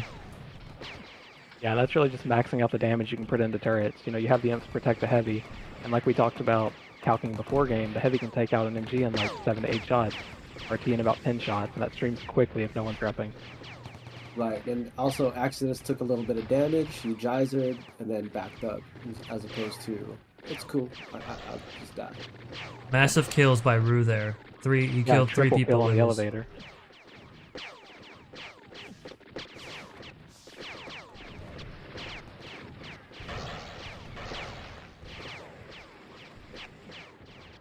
Val takes a little death there that may prove harmful for his defense. Look at that offense there right in front of Exodus. They're doing a really good job. Again, they're controlling This the is perfect boxes. setup for power. And if Exodus can get the sentry down, he can do massive damage. Waylander's smart enough to kind of move him off his spot, and that might be enough to stop the bleeding. Yeah, it's forced to swing home, but I think Mixum's team is also keeping up with it. They're making that same call to counter swing, similar to what we saw Posty's team doing in the last game while they were on the offensive.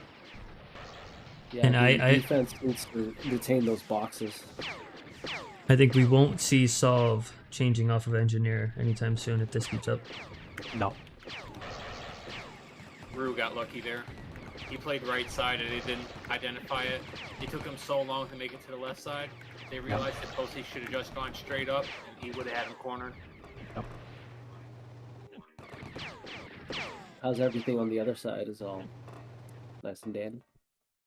Nice and Yeah, so dandy. Nothing. Yep. Because the swing is so heavy, most of the action's happening at D6, and you get into these weird scenarios, just like we saw F4 last game, where you swing hard enough, and then it's like you have 8 people at one base. There's 0 threat. So there's no reason for the team on the opposite side not counter swing. And then you get in this very advantageous scenario for one team, and the other team has to find a way out. That's when you see the infill sub in, because infills are more effective at causing havoc, pushing out to the SL, creating space. You don't want to get trapped in this 8v8 for too long, because you're making 0 progress on the other base. Yeah, we're seeing Posty's team getting pushed beyond the boxes and giving Axis an easy time to set up. So here they got a counter push. Looks like Fangs Out took that loss seriously, and they're definitely trying to win this game. I mean, of course, that is the objective of both teams, but I like how their offense is working right now.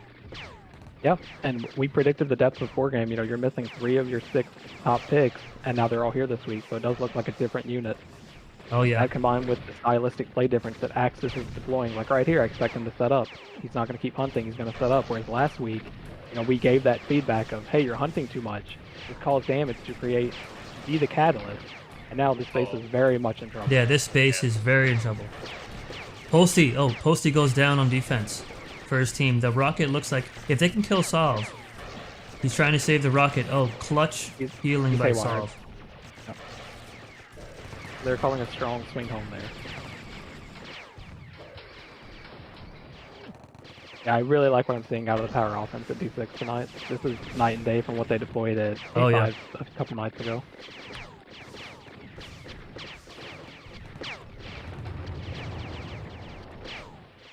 Again, some mine explosions in that elevator. Shout out to Rocky, who's most known for doing that kind of play in SL. Do you think we need to check to see if Rocky's playing under different arrows? Or... I'm just kidding. Hey, he might be playing as Rue right now, who knows? Yeah.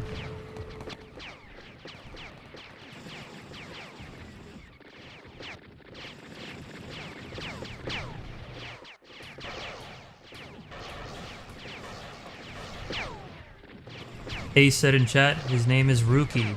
That was a good one. Better than Revenge.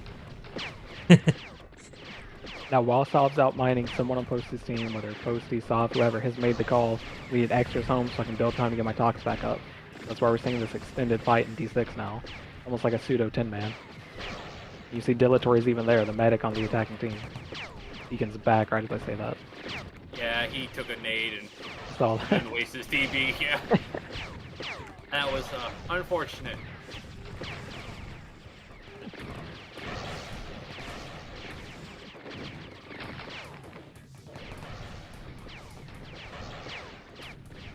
All the action will be at D7 for the time being.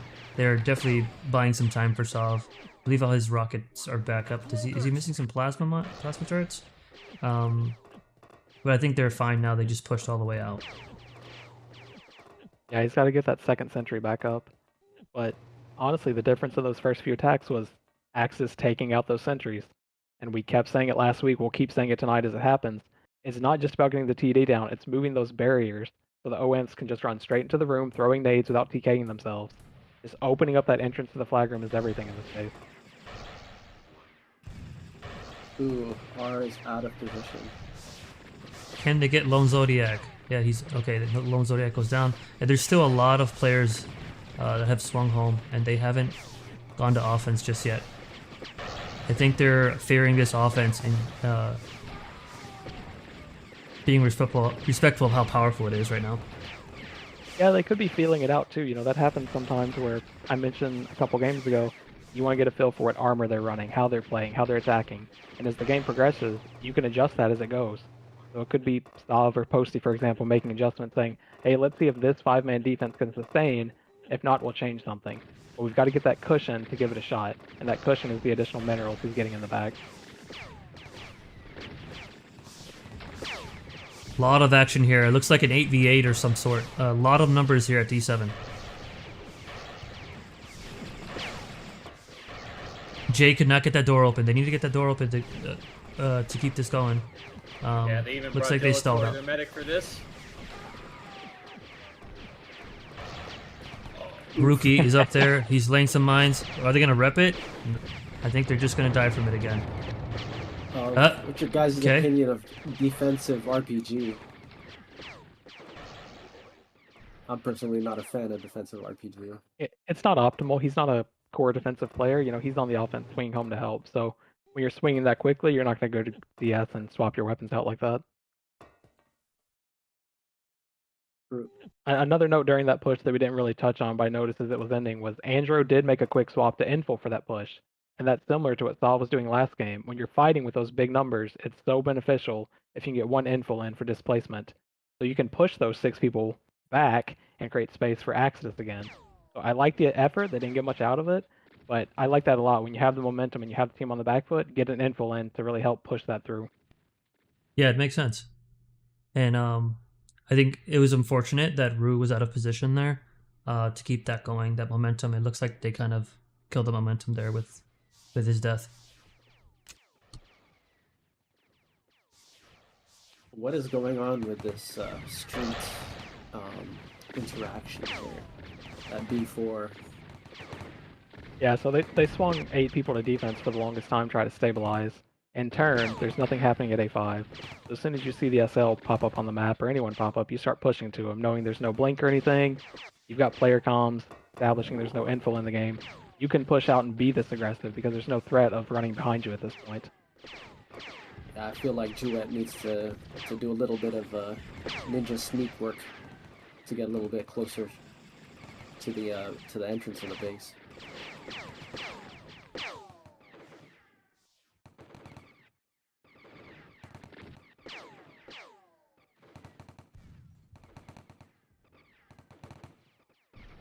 Looks like we reached a kind of a lull here at A4 with street battles and teams just kind of feeling themselves out.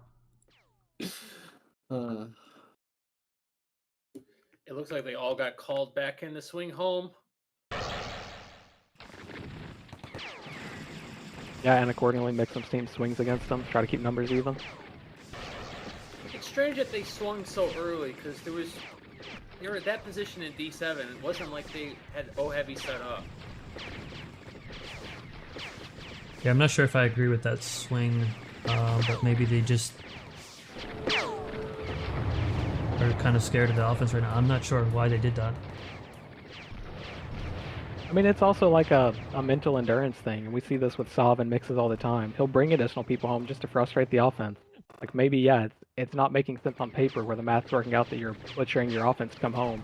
But if it's frustrating some of these opposing attackers, like the Dino bots of the community who get upset with turtling, then yeah, you're still making some of that progress on the mental. And as these games go longer and longer, you can see something break where you find misalignment numbers between the 2 bases. Street laming. They're street laming. We need less street laming. This game looks more and more like pub play than competitive.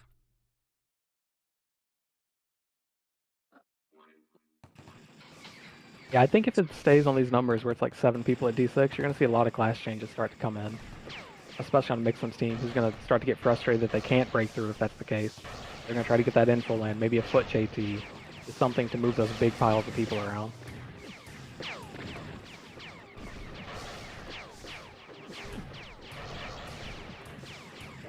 I think it would make sense if it keeps going like this. They need to get an info in.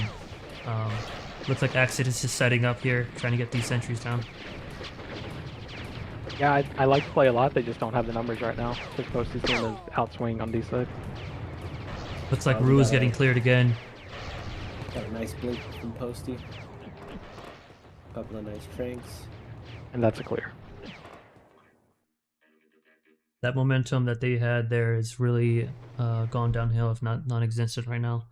So we'll see what Sov's team can do on offense now with his advantage.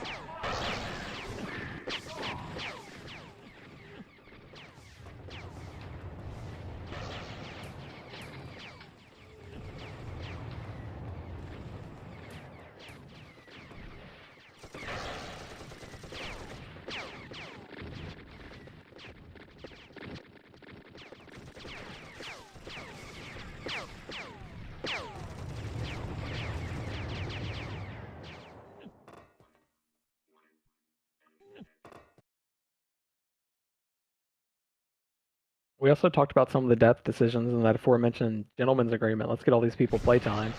We've got 4 new people in on Posty's team. I don't mean new as in new to infantry, but new to the competitive scene, essentially. Who didn't play the last game. It could just be a decision of, hey, let's let them get their feet wet. Turtling is a safer way to do it than try and play 5-on-5. That is a good point that we're failing to realize. It's very possible. They're getting their playtime. And it is the 8v8 situation is not something that is going to come up in your OVD environment. So this is the 3rd time Posty is TB'd on the Rue. I'm just curious, do you think he's going to learn, or his team's going to learn from that? Yeah, I think eventually one of the stronger personalities like Jackie or Smoko will set it straight and say, hey, we need you to sit back here where you can't get blinked on from the side. Do they have spec info? 2 players right now. I was actually just looking for that. So those 2 players need to be able to help them out if that's what Rue's struggling with, to see where those TVs are going. But if we think back to 13 minutes ago where Mixum's team was pushing through D6 and crushing it, they're getting set up, doing great. This turtling has worked out for Soft's team. And I keep mentioning the mental exhaustion and the frustration. As someone that plays offense, it is frustrating when you're misaligned. So you're attacking with 5 or 6 people, but there's 8 people at the base. So that could just be a strategy, again, on Soft's side of thinking, I'm going to get these guys frustrated, then we'll try something else. And so far, it looks like it's worked, because they haven't got any damage in the past 10 minutes or so since they started turtling. We'll see if they turtle again. It looks like there is a numbers advantage on offense so far. We'll see if they swing some numbers home at D7. Yeah, looks even like R Rendezvous goes comes home, 4 goes home. Yeah, so right away they're They're back to 6 or 7 there.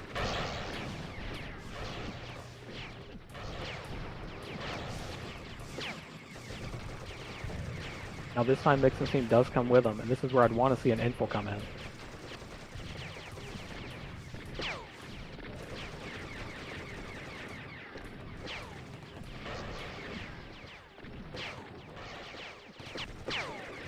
So in these 8v8 scenarios, do you feel like you should get the infiltrator swap? Or Yeah, reserve it for 10 men? I'd like to see the attacking team bring the info in. Especially in a base like this. Just the time they can provide by getting their reps off is so much, and it's a lot of drain too. You're fighting what a lot of us would refer to as an area fight.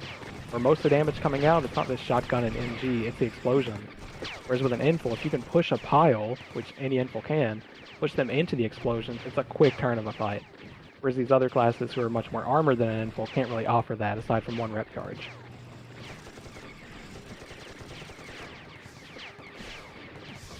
Strategy by Soft Team is definitely working. Sorry, go ahead. What I'd actually like to see from both teams is more ED. That's always the answer in every scenario. And it looks like right now the only person anchoring at A5 is Mixum, the engineer. And there you go, all the EBs coming out. Looks like it's an 8v8 right now. Or died. 1992 died. To see if they can set up these boxes and give Exodus some time. This might be the run for them. If they can hold this, they need to get ball right here if they want to actually protect him. Stop anybody from creeping up around those boxes. And I can expect some players to come home right now to try to go against this attack right now. Exodus is down. Yeah, they're bringing everyone they can.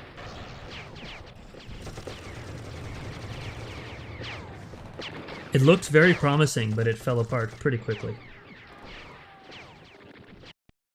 I mean, at some point, it's a numbers game and a displacement game. You think of all the 10-man attacks once all the flags are captured. That's all about moving better than the other team can move, and that's why infils are so instrumental to that, because they can move people around. It's not about cloaking and sneaking by, it's about pushing the pile with one button. And when you don't have that, it is a lot harder to actually break through that wall. But I like that Mixum's being bold enough to call dilatory on this swing. So it's essentially a 10-man, where Mixum's just anchoring home.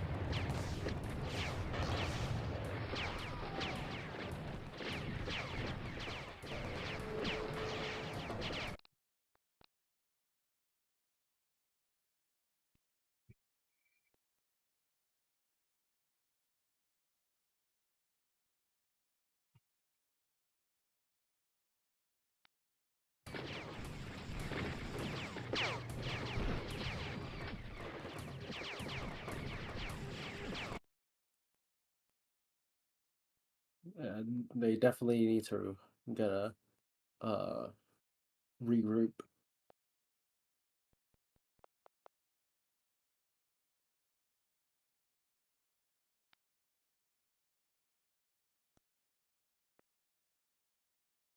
Hmm.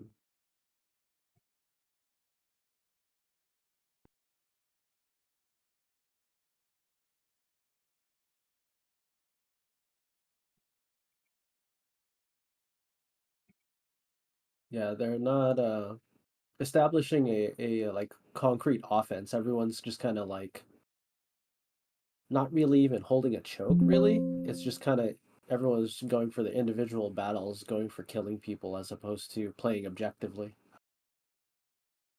Yeah, I mean, on both sides, the choke control is difficult when you're playing without infiltrators. And I'll say that over and over, but all these extended fights where it's more than like 6 versus 6, they are the biggest difference makers in the fight.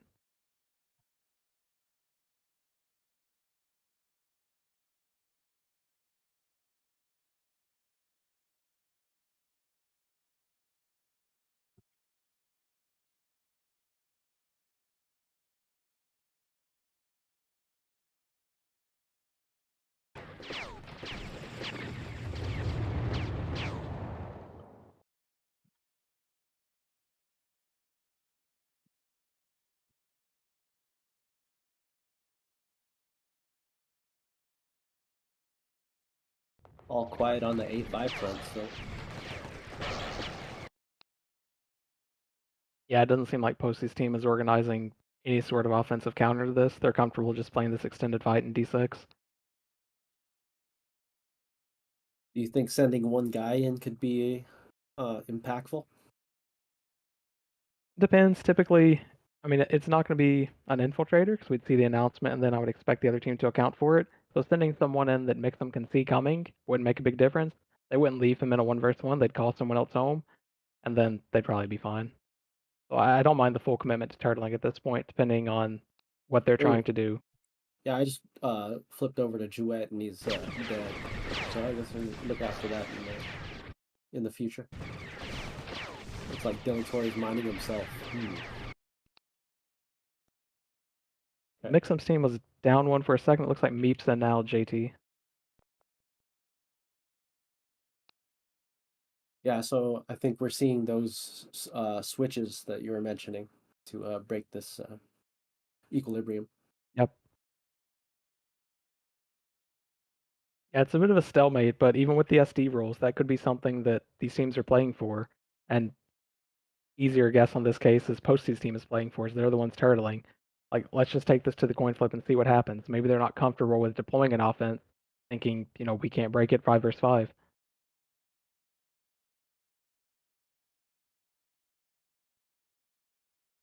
Oh, we have a blink attempt that got absolutely nowhere. I like to see the JT in, though. I mentioned that a little while ago. The GL is a big difference maker, too, on these extended attacks. It's just displacing those defenders from being able to freely back up the whole time. Meek doesn't have HPC on a pack. Is he gonna go feet?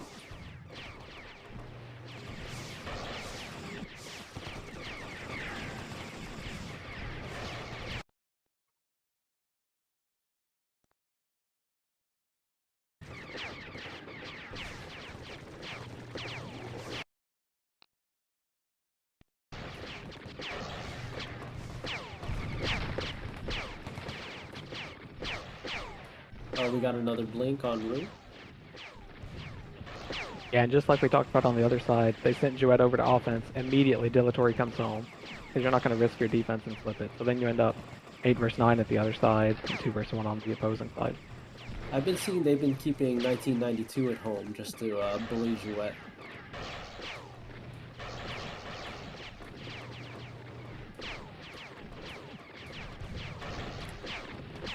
I think Jouet needs to consider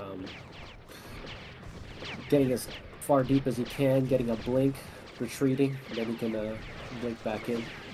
Now, Meat's actually going on flagging run, so you're going to see the victory timer on and off. Axis was actually the sub out for Meat. So it could just be, hey, if we can get the switch open, let's chain reps and try to run in there and get him out. Similar to how we saw Chucky's team take down D6 earlier tonight. Right, they're completely switching the strategies from the power and getting the turret damage to... We'll see what they do now with all these numbers. You can see the JTs cheerleading for the other JTs.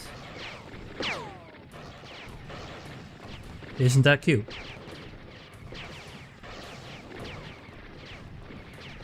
Again, another 8v8 happening here.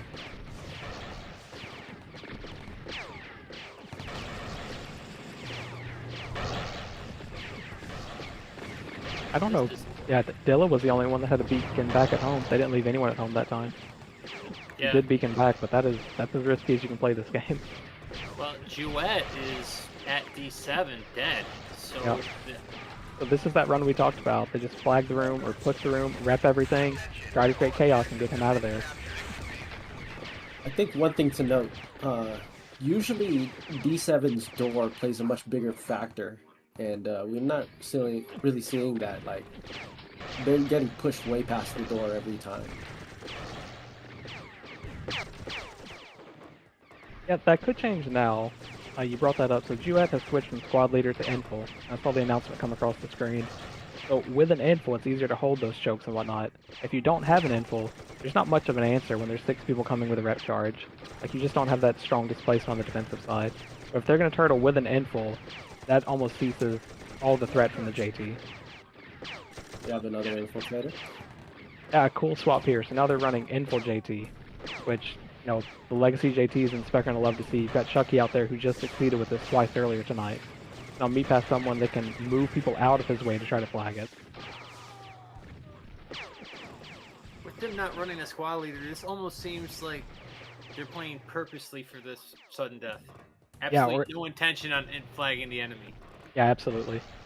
Or maybe not sudden death, but just trying to frustrate the other team like we talked about 10 minutes ago. But 10 minutes later, we're in the same scenario. We see Mixum's team throwing different combinations at him, saying, can we break it?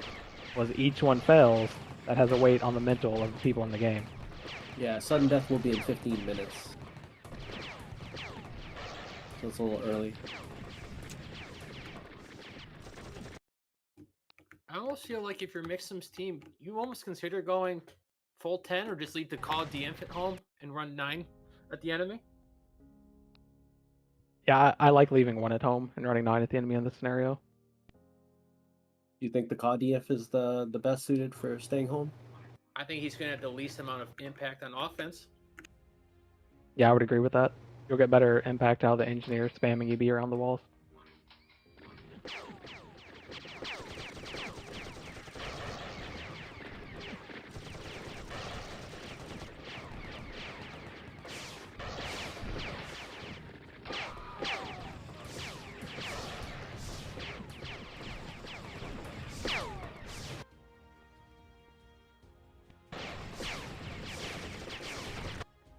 Okay, so this door, how much of a factor is it going to play here? It's a factor in getting the JT the straight shot he wants. You know, they're accelerating off that wall from the top in most cases. Straight down through the flag room, then up to the top left to hit the flag. In a perfect world, they can get door control.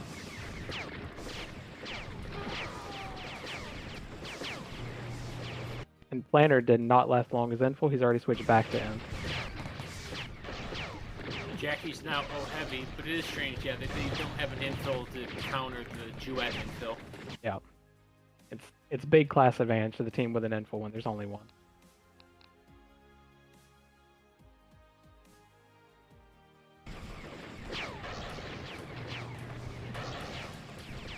A little plug here while we have a second. I have the team multi-view up so we can watch both spaces if you're interested in that broadcast. That is now working, so appreciate it, ZMN.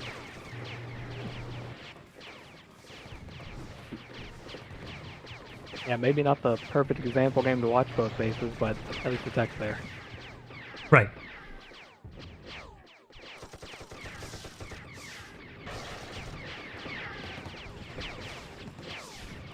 I don't see how this match changes where somebody instantly wins. I think it's definitely going to go to sudden death. I don't see a way out of this at this point.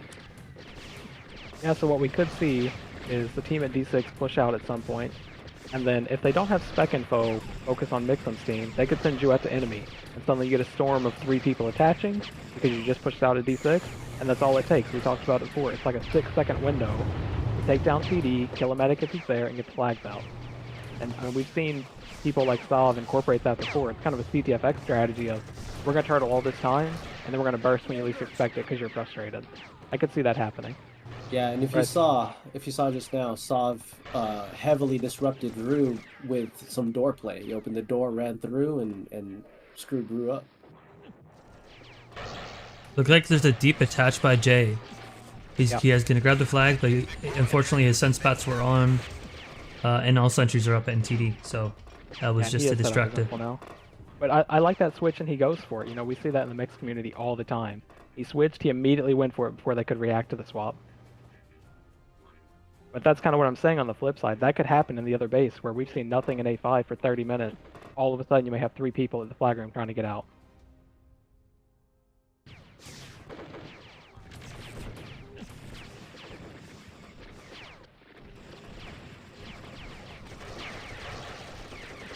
But we're seeing Posty's team playing up to the door now, for sure. I'm getting a little bit more comfortable. Yeah, they've had Duet in his info for a while now, I think 8 or 9 minutes. So they do get a little more control over these chokes.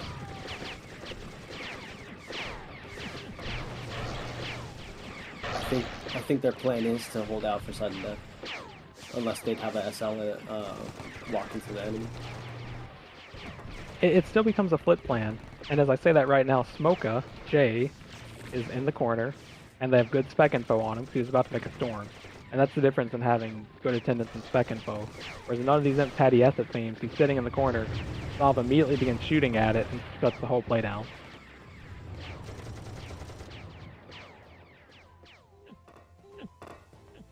Yeah, it's really valuable. I mean, the numbers, obviously players don't get to experience this in mixed teams.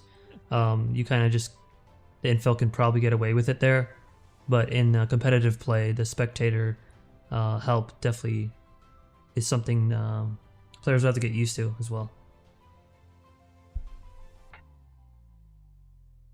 Yeah, can you imagine you're playing StarCraft with ZMN and you're dropping a siege tank on him and cliffing his ass? And if he had spec info, he'd be like, "Oh, hey, I could stop that." But he doesn't. Then he looks and he's like, all my workers are dead. What happened? It's interesting, right? Because spec info in other leagues are frowned upon, but in CTF, you might as well take advantage of it.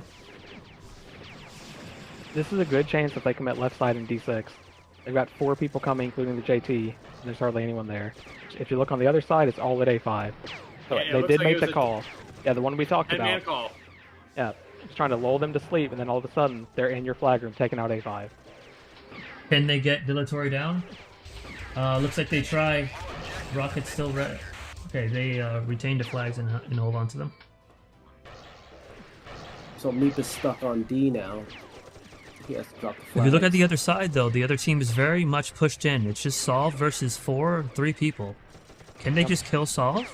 Yeah, TD's down. There's no TD there. He's out. Nice, Jay. Okay, I was definitely proved wrong that this match could end before sudden death. Yeah, and that was all Smoka too. That's awareness of playing offense all the time. He set his own blink knowing you guys are going to get this sentry. I can blink immediately and not rely on a summon. That was a great play by him. The only downside is now your infil's holding, and that's not who you want holding, because you want them dying and refreshing on that 12-second loop we talked about to push out. Yeah, that is one interesting thing is, right, you probably have to sub in more infills in, but like back in the day, like if your info would flag like maybe if it was like Lingo or something like that, you don't want them really holding the flags. Now you have to get more infills in. Yeah, this is a terrible spot for the defense of A5 right now. Yeah, They don't have the momentum to push out. Yeah, one thing to note, it's not all. That was excellent, Disruptor. It's not always good to just grab the flag. Someone else may strategically be better suited for picking up the flag. Right, and more creative. Go ahead. I was saying a couple Imps are going for that run trying to get the abort, and that's miscommunication. Because they kind of panicked and 3 of them went with no reps ahead of them. So you sacrificed 3 bodies and now you're waiting on those death timers. Really good turret placement right here by Solve because he realizes why not just be effective with his talks. So Now, holding 10 this seconds, choke you is gotta be really yelling, nice. Push and rep. It's now Yeah, or they're never. gonna all Push go and in rep. right now. They all have to go in. Great They don't. sunspots. They're gonna make it. Waylander's going to, and they Fangs out takes the win. Yeah. Great sunspot placement. I think without those, I think they would have definitely went towards there. Considering they were holding the flags, but Fangs out definitely wanted revenge and got the win. Who's your guys' votes for MVP? My MVP is Tempest. Revenge. I was thinking the same Raygun, thing. Raygun MVP. I like that. I think it's fair. Revenge. Well, relative to the match, I'll give it to Smoka Jay. I think on the replay of that, if anyone recorded it, the real breaking point of that 10-man was the 3 Imps at 30 seconds. I don't remember who all it was, but 3 of them ran forward by themselves, tried to get on a board, and they gave up their numbers at that point. They didn't have the reps for it, they didn't have the energy, they just sacrificed themselves, and they started that death timer too early. And from that point, they were able to push out and stop what should have been an easy abort if they had just waited like 8 seconds. Yes. When you die does matter.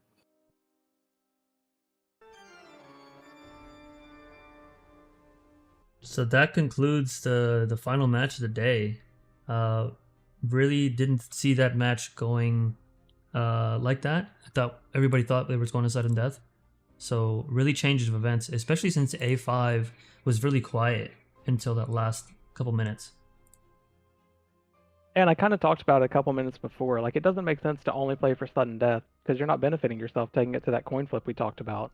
Like, it made sense that they would turtle, try to get them frustrated, then catch them off guard with a sudden push. But unfortunately for them, Dilatory didn't die on that sudden push, and that turned the game over. That was like 40 minutes of sleight of hand. Yep.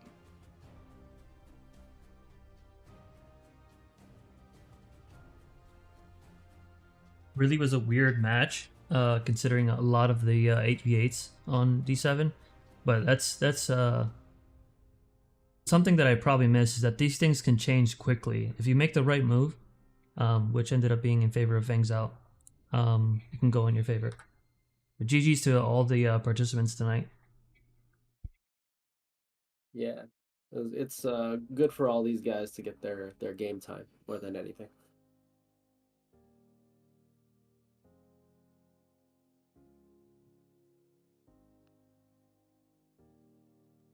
Do we want to do any Q&A, or do we think that that's enough for one night? I don't care. Let's see if anybody in chat has anything they want to ask our Are we analysts. doing that? Perth, what do you think of turtling all game and losing? Everyone has their own strategy. Obviously, it didn't pan out, but with the introduction of sudden death, it introduces new concepts that people have to consider. Right, you're always going to gravitate to the meta regardless of what the rules are. Our commentator genius Flair asks, "Dear analysts, who will be the hider troll next week?" Yeah, I'm expecting Hearth to not be able to join the commentary desk because he's going to be on a hider alias playing for some other team. That's my prediction. Wow. Nah, I've got no interest. I'm not on any teams. Okay, Thanks, question by Tyrael. What was the power rankings right now after tonight's events? Well, who do we see as the rankings for this? Yeah, I think it starts with Decker's squad. I'm not sure about two after that, but I think it's a clear distinction. I mean, they weren't challenged at all tonight. They had the defenses in both their games on their back foot, 5 minutes into the game, and they got the flags out and held 10 man with ease. So they look like the strong favorites so far in group play. I think stocks went up for Sov, obviously showing that he can play multiple classes at a high level. I think Chompy stocks going up because he knows where flags spawn, knows how to grab them. Smoker stocks always in good, always looking good. We got a question by Salov who says, "Who will be the first team to win a match with legit power offense?"